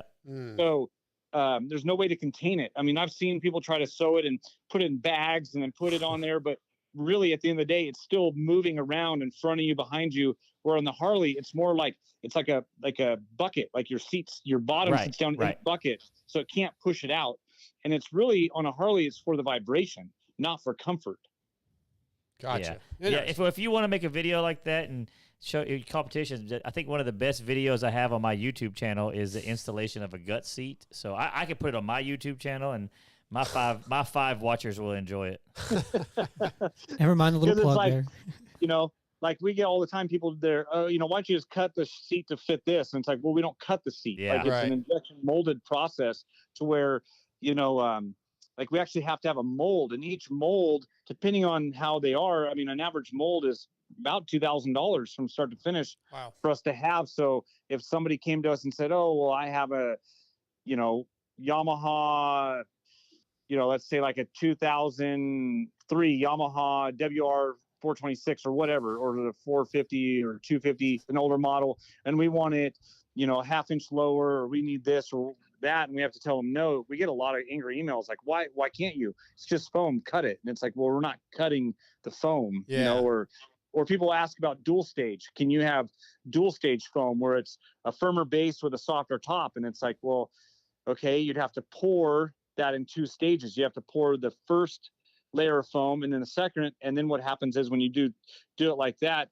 it's going to cause a little bit of friction, and one is going to deteriorate faster than the other. I mean, we've tried a lot of different things over the years, and at the end of the day, we're doing the same mold injection process that the factories do for the OEM seat foams. We're doing nothing different than what they're doing in Japan or Austria or wherever they're having their seats made. And it's kind of one of those things that's tried and true, and everything's been thought of, and you still go back to the same process. Right. Yeah. You go back to what works. I'll tell you, I really noticed it. I have this media bike that I've had for like 9 months, and I did not ask you for a seat cover for it just because I didn't want to ask. And I've noticed how much I slide around on it. And actually, when I was down riding at Van Martin's place, he said something. That's like he pulled me aside and said, the first thing you need to do is get you a Guts Racing seat cover. I was like, yeah, I know. I just hate asking. But you definitely notice the difference in how much you move around and how hard it is to grip the bike without the good seat. Yeah. And that's like a lot of people some people don't actually even realize that subconsciously they're getting arm pump, or their fatigue is from sliding around on the stock seat. Because I get it. I talk to people when I go to the races or just out to the tracks and stuff, and people are intimidated by trying to do stapling and install it themselves and stuff like that. But that's why we've put a lot of our resources into trying to be able to offer a complete ready to bolt on seat for more and more models, so it's baby steps, getting the plastic bases made. Like we don't have a facility to be able to make those in house. So, we're outsourcing that. Then it's a lengthy process. It's about 6 months from start to finish, from when we send a sample base to the factory. They do the mold tooling, send us samples back. Typically, there's at least 1 or 2 revisions where it's not quite fitting the same as stock or whatever. We send it back, have them, change the tooling a little bit, a couple more samples, and then, to get the product to our doorsteps. But being able to just bolt a seat on, I can see where, that opens up more opportunities for consumers that were afraid to try, an aftermarket seat because they were intimidated by installing it. Absolutely. I want to ask you about this. You support a number of teams and privateers. Seems like half the privateers in the pits, if not more, use your seats. But Hep Suzuki, Hep Motorsports is one of the teams you support. And I just want to know what Kenny's Supercross win this season, their first win, meant for you. You've won lots of races, but to win one with Kenny and Suzuki was probably pretty special. Yeah, and it was more. I was actually more moved by just Dustin Pipes himself and then his dad Aaron, because Dustin, I remember he came to me and he was number 181 or something like that. Yeah, I'm 181 on a Suzuki, and was, I got the email resume, got the whole thing. Like, I'm just a, privateer guy. Like, and we were on some teams then, but not like we were now. And I always just took care of him. I mean, he wasn't, making main events and getting podiums or winning heat races or, even winning last chance qualifiers, but he was a guy that was out there every week. He's putting out his best effort. He treated me like I was his best sponsor when I knew I wasn't. I knew he was getting better support from some other people. I always made a point to go see him when I was at the races. I wasn't traveling as much as I am now. So I've always, really pulled for Dustin to begin with. And then when he stepped out to do this deal, I told him, we were all in, like whatever they needed, like, he's got my full support on, product, lightweight foams, if we got to do custom heights for any of the riders, whatever needs to be done, we'll take care of him. And to see where they came from, where he came from, just the Ford Econoline van to what they are now. I was, like I said, more happy for him. I mean, Kenny's won plenty of races in his career. I was happy for Souls, Kenny's mechanic. Yeah. He's super awesome. I've worked with him with many teams, and he's always one guy in the pit that's always treated me, he always takes time out of his day, even when it was teams that we didn't support. He would, hey, Andy, come here. How are you doing? Oh, do you need, you need a drink or whatever? And I'm like, I don't even help your guys' team, or whatever. And it's like, doesn't matter. We're friends, Travis is he's always treated me, well. So like guys like I was so stoked for them. I mean, yeah, I was stoked for the whole project. Chris Wheeler at Suzuki, I grew up racing dirt bikes with him. Mm-hmm. I've known him for a long time. So super stoked for Chris, super stoked for Suzuki, the brand, super stoked for the sport because we needed it, for Kenny, the whole thing. But at the end of the day, if I had to put a thing, it would definitely be the Pipes family, Souls, those are the guys that it was more meaningful for me than all the rest of the stuff that comes along with it. Awesome. Yeah, Andy, with that being said, if you had, if they had told your dad in 90 when y'all started building these seats, when he was just doing it for you, and if you told him that, a lot of the pros and you'd win races and guys like Kenny would be riding their seats, what would he have said? I think my dad, he would have just he's kind of a shy guy a little bit. He's shy until you get to, until you get to know him, but he probably would just laughed and said, oh, I'm just trying to get my kids to the next race, like that's cool. But I mean, that's literally why he did it. It was just he bolted a sewing machine in a trailer and put a staple gun in there, or the air compressor. And we would go to Loretta's and he would pay for the vendor booth, or Ponca City, or World Minis in Vegas, whatever it was at the time. And he would pay the $1,500 vendor spot. And I mean, he would sit there and hustle seat covers and run to the starting gate, sweep the gate for me. On my way, I'd go and back to the trailer. I remember being at Ponca City. It would always rain there on us, or Loretta's it would. My mom would be out there washing the bikes with a power washer, and he's in the trailer stapling seat covers, just trying to make sure we had, gas money to get home, or, or whatever we needed to get to the next round. It's what it takes to be successful. It's awesome. A couple more questions for you. I want to ask about the e-bikes. Those have gotten very popular over the last couple of years, and you guys have added the complete seats for the Talare and the Super 73, as we talk about in our promo read every week. And you also have covers for the Segway and Sur-Ron. And also the Honda and KTM and Husky e-bikes. How's that market for you? Is that a big share of the market? Do you see the growth and how important that is? What's it like?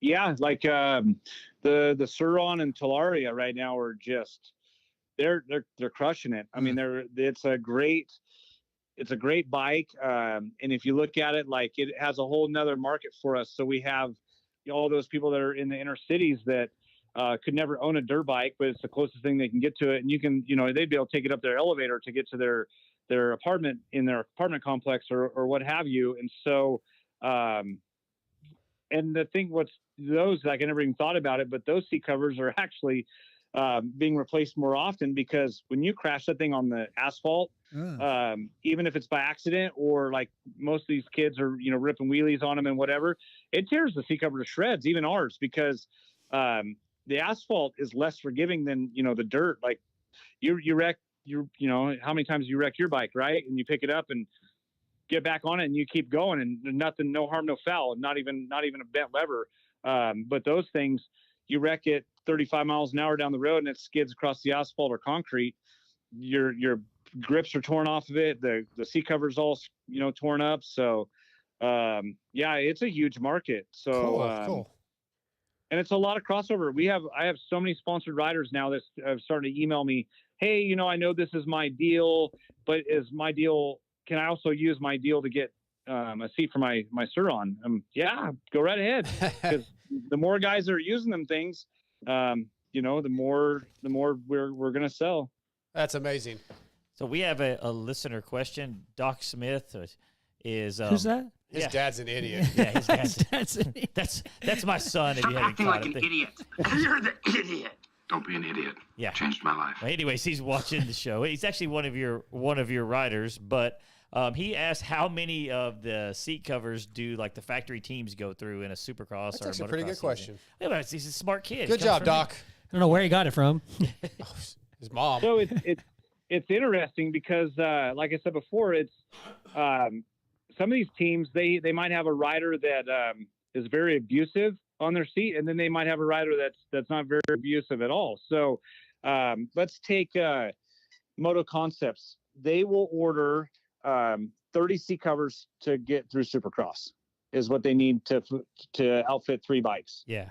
And Tony will order like October, and then very rare occasions, there might be a late season small order just to finish it out. Like I said, based on a different rider, join the team or some years we notice, like if it's a slight chassis change on the bike, they might end up using more covers on the newer chassis than the previous chassis because the seats are exposed on the edges. But that's kind of where it's at. The top teams, they will always use a minimum of 18 covers per season because they will put on a fresh cover for every single round. The top teams, the teams they're replacing all the plastics for 18 rounds. Yeah, so, sure. But then you have guys like Logan Carnile. Like I constantly, dude, that fella, he runs the white seat cover so it sticks out like a sore thumb and a hole. I text him, dude, I just seen your seat. It's got a hole in it. I know, you take care of me, whatever. He honestly probably needs 10 seat covers for the season, but will only take 4 or 5 from me. Right. Because, he doesn't want to abuse his deals. But I would say the average guy that's, maybe on like a mid-level team or, a good guy like, Justin Starling or somebody that's constantly in the main events that's riding out of their own van. Like Starling, I would say, I think he gets maybe 6 seat covers for the whole Supercross season. And that covers, practice bikes, everything. But yeah, the top teams, they're going to go through a lot. Husky goes through a lot. They have a lot of riders. Sure.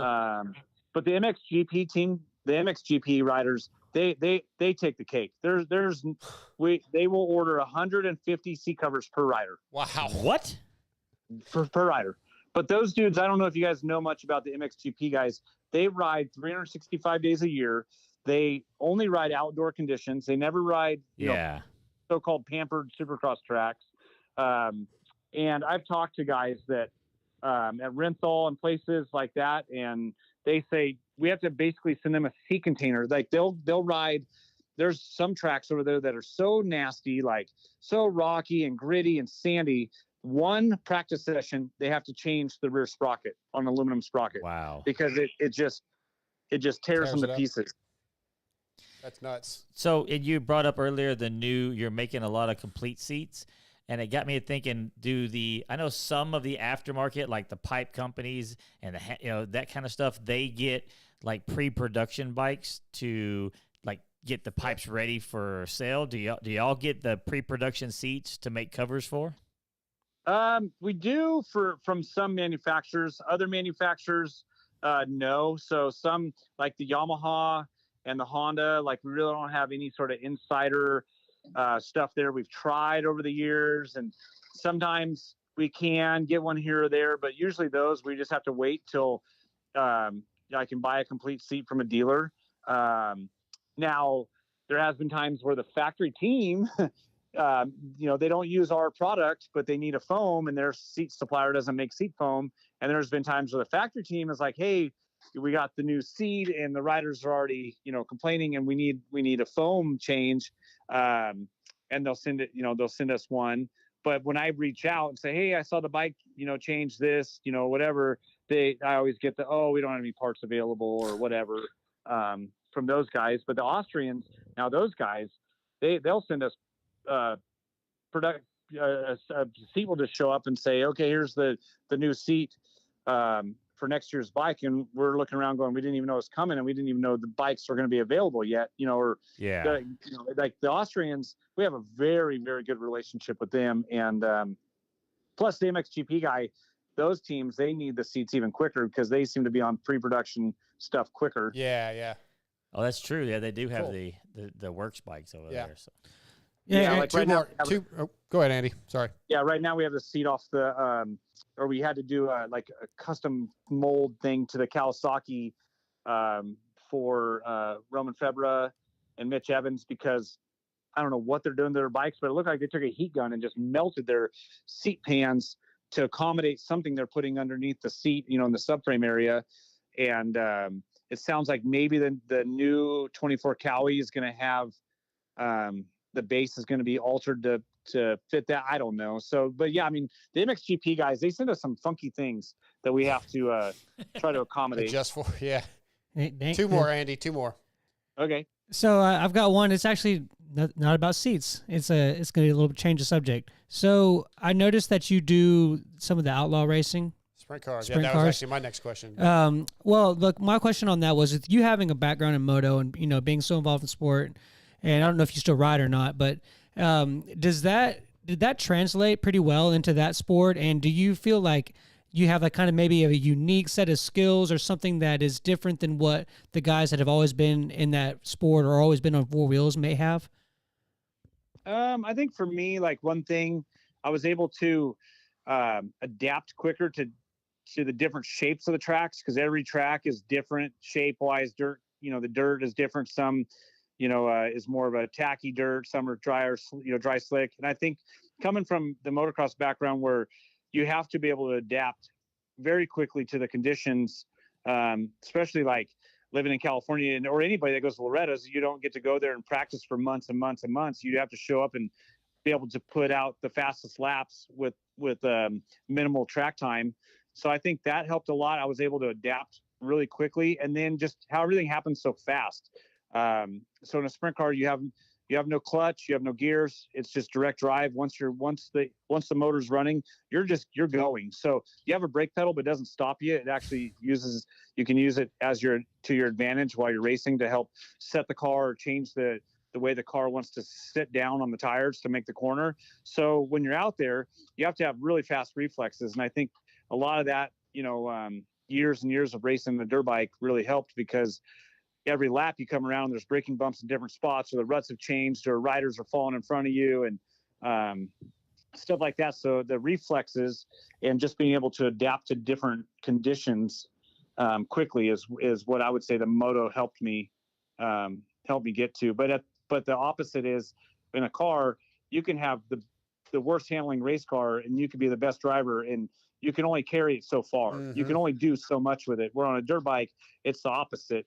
Your bike, your settings could be off a little bit, but you can adapt and overcompensate, because most riders weigh, at least half the bike weight, or more than half of what a bike weighs, where the car, you're strapped in, and if you have a shock failure, the shock goes bad, you can only try to adjust your driving so much, or you miss your setup for the night. You can only adjust your driving so much, and might be able to hustle one or two positions.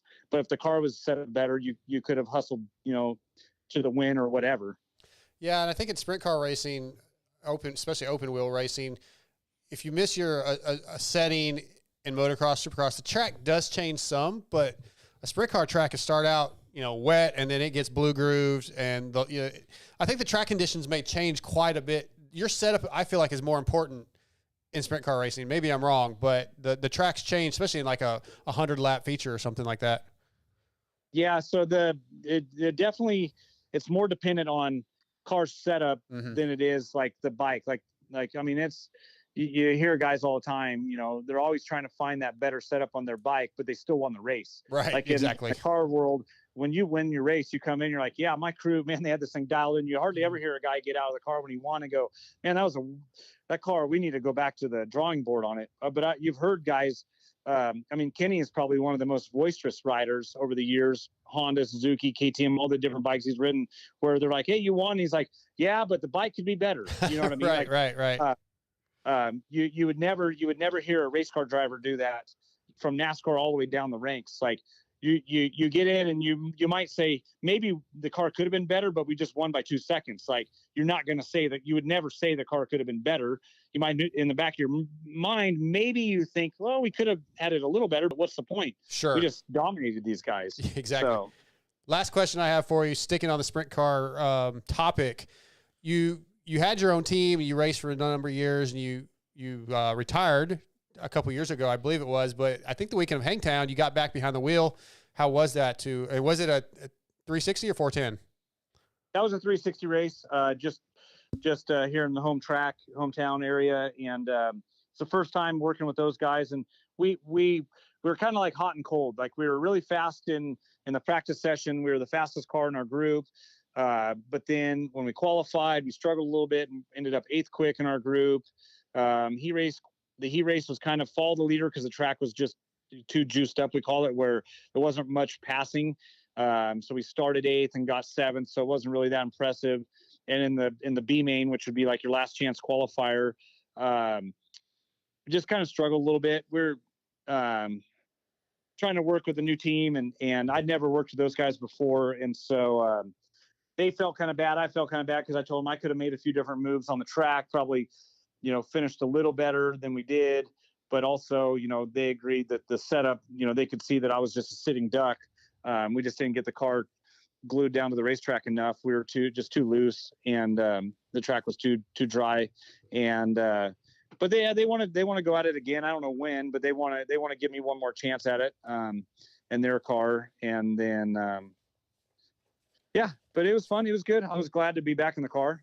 Yeah. It's I've told you before, I grew up around sprint car racing. I love open wheel racing. It literally, sprint cars are probably my favorite to watch. There's nothing like winged sprint cars, or even unwinged. But yeah, man. Well, hey, Andy, appreciate you coming on. It's been great catching up with you again, and I always appreciate your time, and I love your product, Guts Racing. Go to gutsracing.com. Man, there's so many color options and just seat foam options. Check it out. Get you your Guts Racing seat. I promise it's going to make you better. Yeah, thanks, fellas. Thanks for having me on. Anytime, buddy. Andy, have a good night. All right, you too. All right, see ya. Andy Gregg, Guts Racing. Appreciate him jumping on. Okay, let's get into some of these segments, and we'll wrap this thing up. I wanted to ask about a million questions about the car stuff, because when he said that, I was like, it reminded me of you go into a corner and you're dragging your front brake while you're on the gas to try to make the front wheel bite. Yeah. Is that what he's talking about? Basically, they can set the brakes, as I remember. Again, the technical side wasn't always my forte, but you can set it where the right rear will get more braking power, or the front rear, because sprint cars, the right rear is quite a bit bigger than the left rear, because they have that stagger. So the way they set the cars into the corner. So yeah, they can set the stagger of the braking power, and of course there's offsets. That's crazy. Yeah, it's really, really interesting. My dad loves that stuff. That's what I grew up around. Yeah, there's a speedway not far from here. Lone Star, but they don't really. I don't think it's open anymore. They don't. I don't think so. They haven't had any races this year. Maybe not even last year. It's been closed, I think, for a while. But it was for sale not too long ago. Yeah, but I'll go the Devil's Bowl in Dallas and watch the sprints. And World of Outlaws sprint cars just in general. I love them. There's Used to be a motocross track over there. yeah. I think at Rose Bowl, I think had a motocross track. Maybe which that's is, what I'm thinking. Yeah, of, Rose that's Bowl. close to Lone Star. Thunder Mountain. That was Jacksonville. Oh, okay. Yeah, Thunder Mountain, something like that. Yeah. That's where Michael Gage, my buddy, crashed and actually died. Yeah, well, I heard that. Then I was brought him I was a little kid. I'm about to say, wait, when did he die? No, he died. Like he died on the table. Like But that was years ago. Yeah, Yeah. Okay. Yeah, because I went out there and I was like 4 or 5 years old, yeah, still riding on the Right. front of my dad's bike, and I just remember them always talking about like how it was basically like there was just like downhill triples that were just like that's straight what happened. Is downhills. he hit a tree jumping downhill. Yeah, Yep. I heard it was gnarly. Yep. It was a gnarly track. But yeah, sprint cars. I think I was told they're like the most horsepower to weight ratio of any car because they weigh like 1,500 pounds. I know they're like 900 horsepower. Yeah, And they'll be direct- like on direct one drive, like tire you and said. stuff. They push start like people that Yeah. have never been. I've seen that. Yeah, they but push I didn't start realize because that was there's what no, the deal Yep, was. that's why. Very very fast. They juice me up. I love sprint cars. Luxon, when it comes to triple clamp, suspension, and chassis parts, there's no comparison. Luxon MX makes the best parts you can buy. Luxon's advanced engineering background and techniques allow them to develop products that are unlike the rest, lighter and stronger with optimized stiffness to enhance your riding comfort and precision. If you're looking to change your offset or change your triple clamps to improve stability, check out LuxonMX.com, and all orders of $100 or more ship free within the continental U.S. Use that promo code MotoXpod. This is the Luxon MXGP review of Sumbawa, Indonesia. Did you guys get? You don't really have the channel, so did you even watch the highlights? I didn't even see him. No, they didn't Okay. even pop up on my YouTube. We're not going to get into it super deep. Lewis just did his his MXGP podcast from the race with I just blanked on the guy's name. It's not. I think it's Adam Wheeler. Is that right? Adam Wheeler? No, Adam, that's for Suzuki. No, that's Chris Wheeler. Okay. I think it's Adam Wheeler that he does it with. I feel really bad right now. I'm almost positive. You're a terrible person. Yeah, but it's a great podcast. They do a really in-depth dive. But Scotty, the MX2 class, the 250 class, is freaking amazing. Yeah. It is some of the best racing, might be the best racing going on in our sport right now. Lucas Koonen, depending on how you want to say it, has really stepped up. He's one of his brother, Sasha Koonen. Sasha's the younger one, right? Yes, very much like, the hype like the Lawrence brothers. They expected to be a lot of talent. And in the last couple of weeks, Lucas has really come on. He's winning races. He may come back and win this championship. Hard to say, but I'm loving this MX2 class. It is so much fun to watch. Yeah. It is Adam. What's that? Yeah, Adam okay. Wheeler. I thought it was. Yeah, I thought it was cool to start to see both the brothers were running 1 and 2. That was cool. Yeah, because Sasha got a really good start. He has not been. He doesn't quite have the pace. Hasn't been looking as good like as Lucas, but yeah. But anyway, so that was cool to see. He kind of fell back, but then Luca's the oldest one. Yes. Okay. He kind of pulled. Yeah, Lucas. He kind of pulled away and kind of established a little bit of a gap in that second race, and then to see like that second to sixth battle, like through the whole race, they were just back and forth and Dyson positions, and it was crazy to see some of I don't know, what did you think about the track? I thought it held up pretty well. Like it did seem kind of one line in some spots, but it made for good racing. Yeah, I thought it was really good racing. Like I actually talked about, there's a lot of passing going on. Then you listen to what I'm going to call the experts with Lewis and Adam, and they said, well, yeah, it was really kind of one line, didn't make for great passing. But I thought, man, I felt like to me there was a lot of passing. There were some really good battles in both classes. In the MXGP class, I mean, Seawer came from pretty far back. I mean, 6th or 7th, I want to say, and moved up to, I think he ended up finishing 3rd. But I don't know. I thought the track looked really good. Visually, it looked like a good track, looked like a good base. Apparently, it was very unpredictable, and we even saw that in qualifying where Evans, I think, got shot off the track. Somebody got shot off the track because Mitch Evans got shot off the track because the track just kind of shifted real quick. But it looked great. Yeah, I thought it was a fun race to watch. I enjoyed that race very significantly. Romain Favre got his first win of the season, 2-1 for his overall. I guess he's been winning. Listening to Lewis talk this. Well, he threw away the first one. Yeah, but this is his first overall of the year, and I guess over the last few years, he's basically won one race a year. I don't think he won one last year. So he's right in line with keeping that that schedule up, but hopefully he'll get some more because it's kind of open right now. Prado is just playing it safe. He's just going to mail it in until he doesn't have to. Yeah, I think so. But the MXGP class was not as exciting as the MX2 class, but I really felt like there was a lot of great racing. I thought the track looked cool. My guy Kida Wolf still dealing with his ankle, so he wasn't very good, and I'm kind of getting bummed. But there's a few guys. I mean, Adamo and Benestant, now Lucas. Liam Everett's just really turned it on. That guy's had a lot of pressure on him from everything I'm learning because of his dad and his grandpa and the history they have. He finally got his first overall a couple weeks ago, I think, in Germany, and looked really good. So Liam and Lucas are making this thing exciting because right now, over the last couple of rounds, those guys have turned it on. They're hot. And it's been exciting. It's interesting how in both championships, US and the MXGP, that it's kind of like the 250 class is the one to watch. I remember there was some years where that was the case. Especially like even in the GPs when Kenny and Hurlings were battling each other, like that was, Caroli was winning every race. That wasn't, So that wasn't as exciting. So it's kind of cool to see the I'm so confused. 250s lights. I know it's not lights anymore. We don't call it lights. I know. Are you talking US? Just 250. Well, I guess MX2. MX2 in the GPs. Okay, Yeah, the 450 class is the MX smaller GP bikes. Class. Yes. Yeah. Those seem to be where the action is right now. Yeah. So that's kind of cool. A little bit different change of pace watching the younger guys duke it out like that. And then Geyser's coming back. Not this round, I don't think, but soon he'll be coming back. So I'm excited to have him back. Yeah. That'll definitely make it interesting. I've been a little. I thought I would expect more out of Goldenhoff. He's hot and cold. And again, listening to the previews, like Lewis didn't have high expectations for him, which I'm surprised because I only know a little bit like the nations. He just seems like a name where he should. I felt the same way, but apparently like Lewis didn't have high expectations for him, and he's kind of hot and cold. He'll ride really well, and then he'll have a bad moto. Were you about to say something? Yeah, we have a listener, Nilber Buds. What it said, and you have to excuse my ignorance on the question because I haven't been able to watch these. It says, are the brothers coming here in 25? And yes. Are they Irish? Twins? They're not Irish. I don't think. I don't remember their background. Again, I don't think they're twins either. Okay. I don't think. But again, I'm also very uneducated in this. I'm still learning. Yeah. But they are expected to come in 25. Yes. 25. Okay. Yes, that is. Oh, that's cool. Yeah. So some more. And they are also managed by Lucas Myrtle. So is there anybody that's good that's not managed by Lucas Myrtle? Me. Ken Roxon, AC. There's a few. Did you not hear the qualification part of that for the beginning of that? At what I do. Okay. Moving on.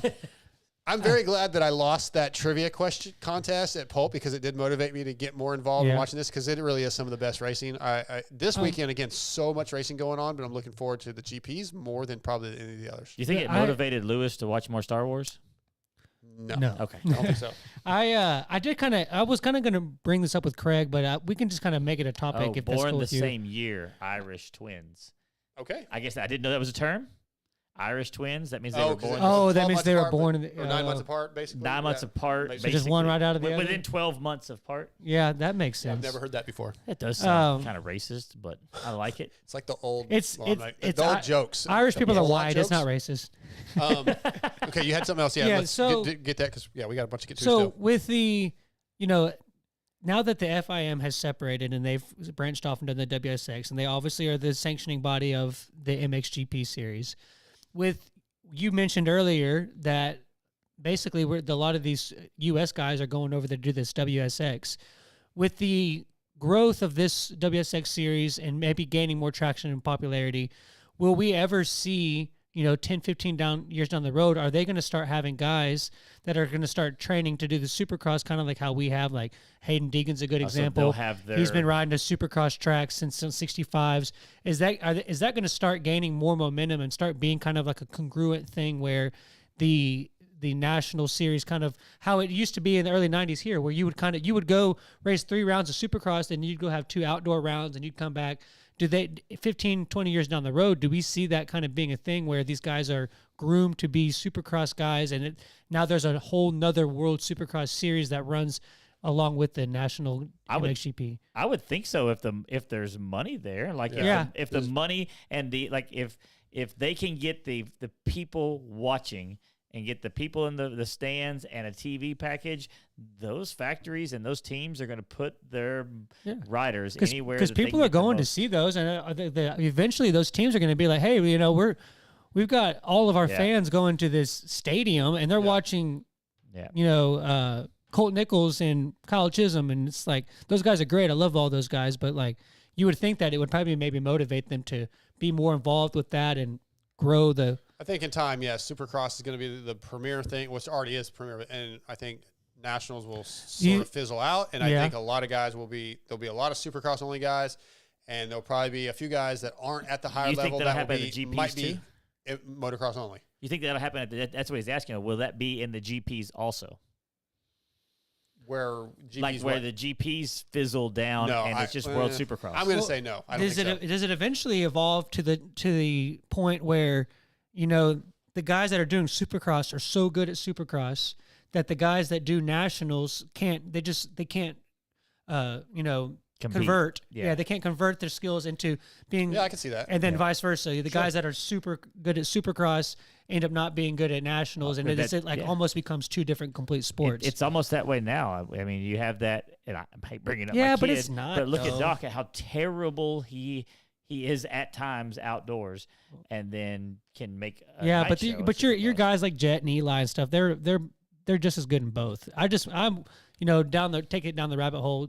Will it ever get to a point where there's guys that it's so crazy that you physically can't do one? You have to kind of make a choice as you're coming up. Do I want to be a Supercross guy? I don't know if it get quite that drastic. It's just a topic theory I had. That kind of rolls into our X Brand forum check-in, and also an email I got from a listener, came from San Porto, and he asked the question, do you, Captain Lewis or ML, think we will see factories hire Supercross only riders and different riders for only motocross?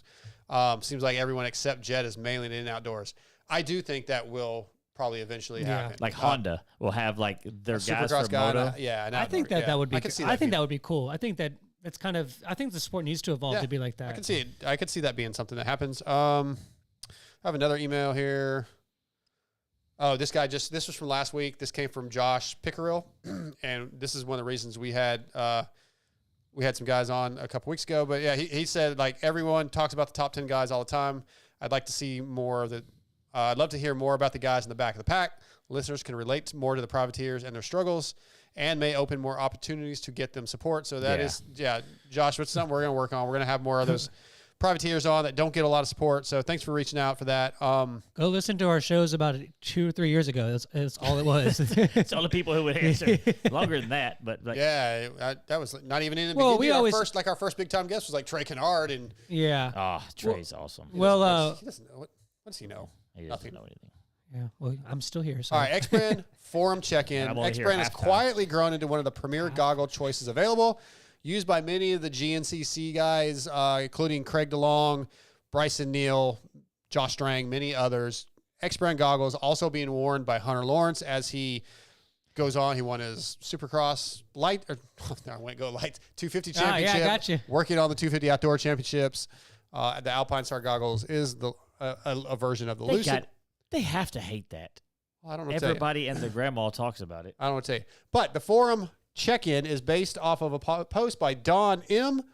I don't know if that's Don Maeda. I doubt it. To the people that want World Supercross to fail or think it's a negative, what are your reasons?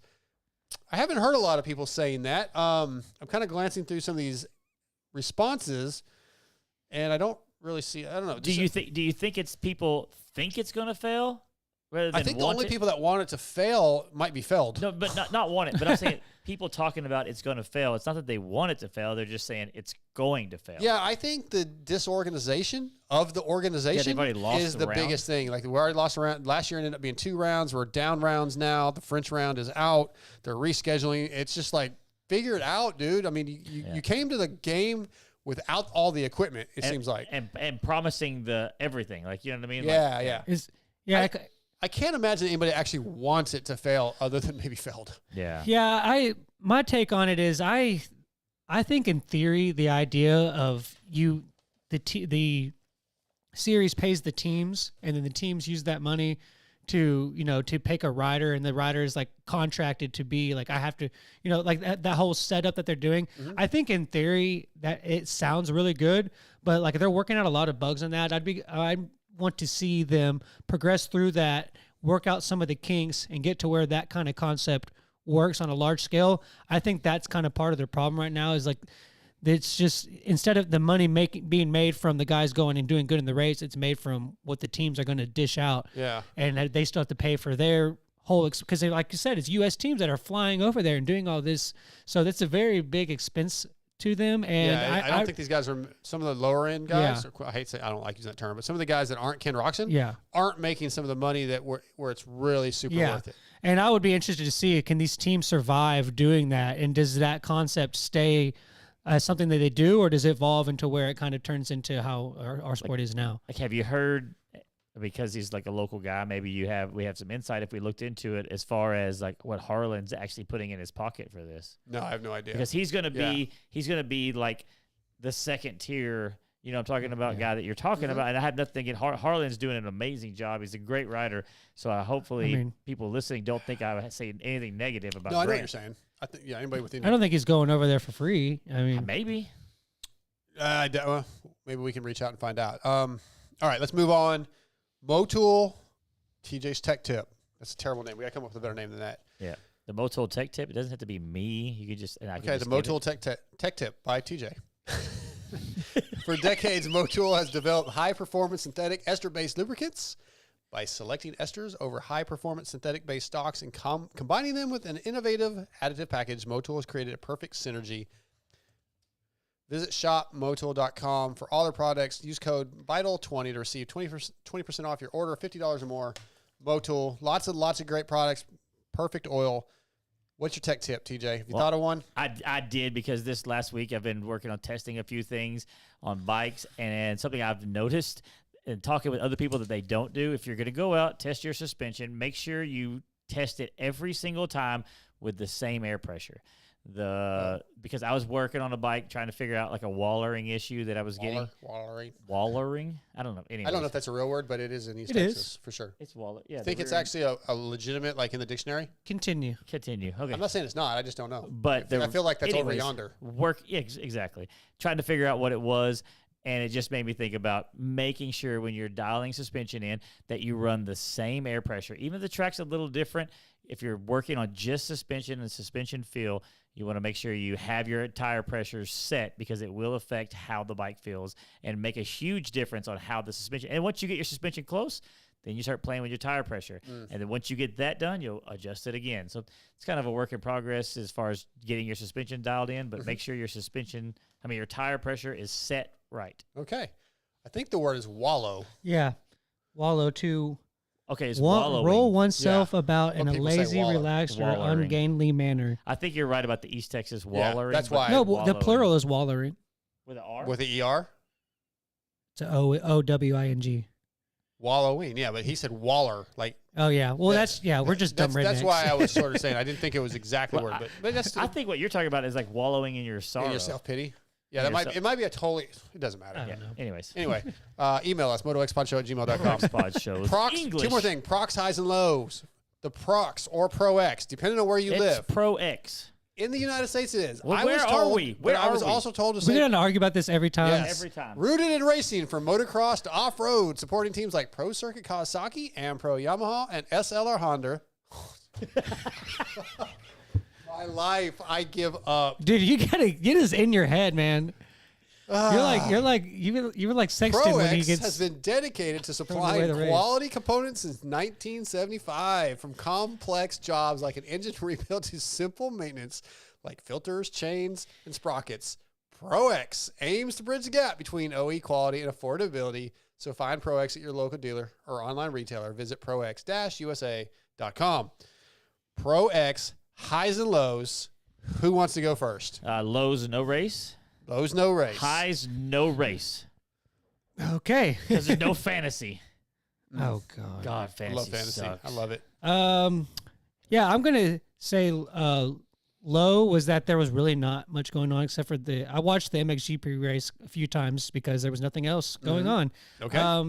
Highs are going to be that we have the opposite this weekend. We have Too much. Yeah, we have like everything to watch. So I'm gonna have to go. I'm gonna have to get on Hulu and make sure that I'm recording all this stuff. So yeah, that'd be I the. didn't know you could record on Hulu. I guess you got to pay for that. My high is going to be Sexton coming back this weekend. Is he back? I thought that was the thing. No, I don't It's think been so. a thing, and now it's not a thing, and now I'm an idiot. Okay, I don't cool. think Awesome. I've ever been an I don't idiot. remember anybody saying Sexton was coming back this weekend. I thought he was supposed to come back at Redbud. Not that I'm aware of. I did. Dude, that was remember having definitely some on the vague show last week that memory we talked it- about there that. was That a he was supposed to be thought. back.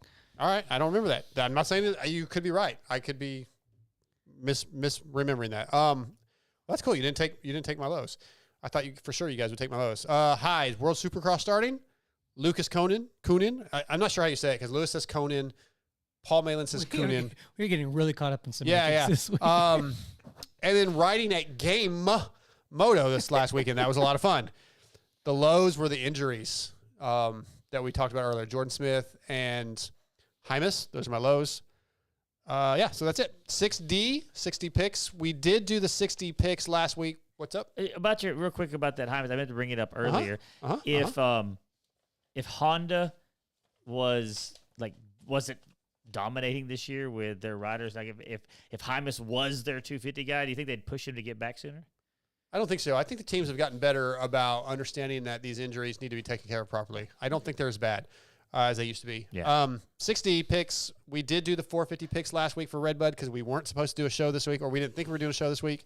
So we're going to do 250 picks this week for Redbud.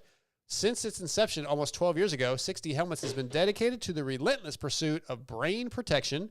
From the original ATR-1 to its successor, the ATR-2, the goal was to develop a revolutionary design concept utilizing creative, forward-thinking technology that would change the market and improve the safety capabilities of the sports helmets. So go to your local dealership, ask for 6D. They do not get any better. 6D helmets, 250 picks for Redbud. Scotty. I'm sorry, I was trying to figure out what TJ.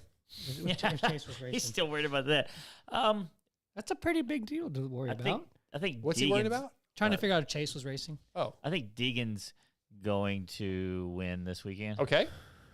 Do you need all three? Yeah, podium. Then it's got to be Deegan and then Lawrence. I thought we already did our picks last week. Okay, he was not listening. We did 450s. I told you we what I never was do doing. 250s. We're doing 250s this week just because. Deegan, Lawrence, and for some reason I think Daxton is going to get third. I don't know why I'm so off on that. That is a hot take. That kid is fast. I know, but that's a hot take. This class is deep right now. No, but he has no pressure. He can just come in and send it hell or high water and just like Eli style. He didn't really impress me at Freestone as much as I wanted him to, so I hope he's better than he was at Freestone. I don't really know what to expect out of Daxton right now, so I'm not going to go quite that high. Those are some wild picks, if it happened, I wouldn't be like, oh my God. Like, it would just be one of those weird rookie kind of things. So I could. That's what I'm I'm not like thinking it's the most ridiculous thing ever. Scotty? I'm going to go Hunter, Shimoda. That's a good one. I almost went with him. Hayden. Okay. RJ is going to go like 1-8. See, I went RJ, Hunter, Hayden. So that's my picks. Send us your picks. RJ is good at Redbud. Yeah.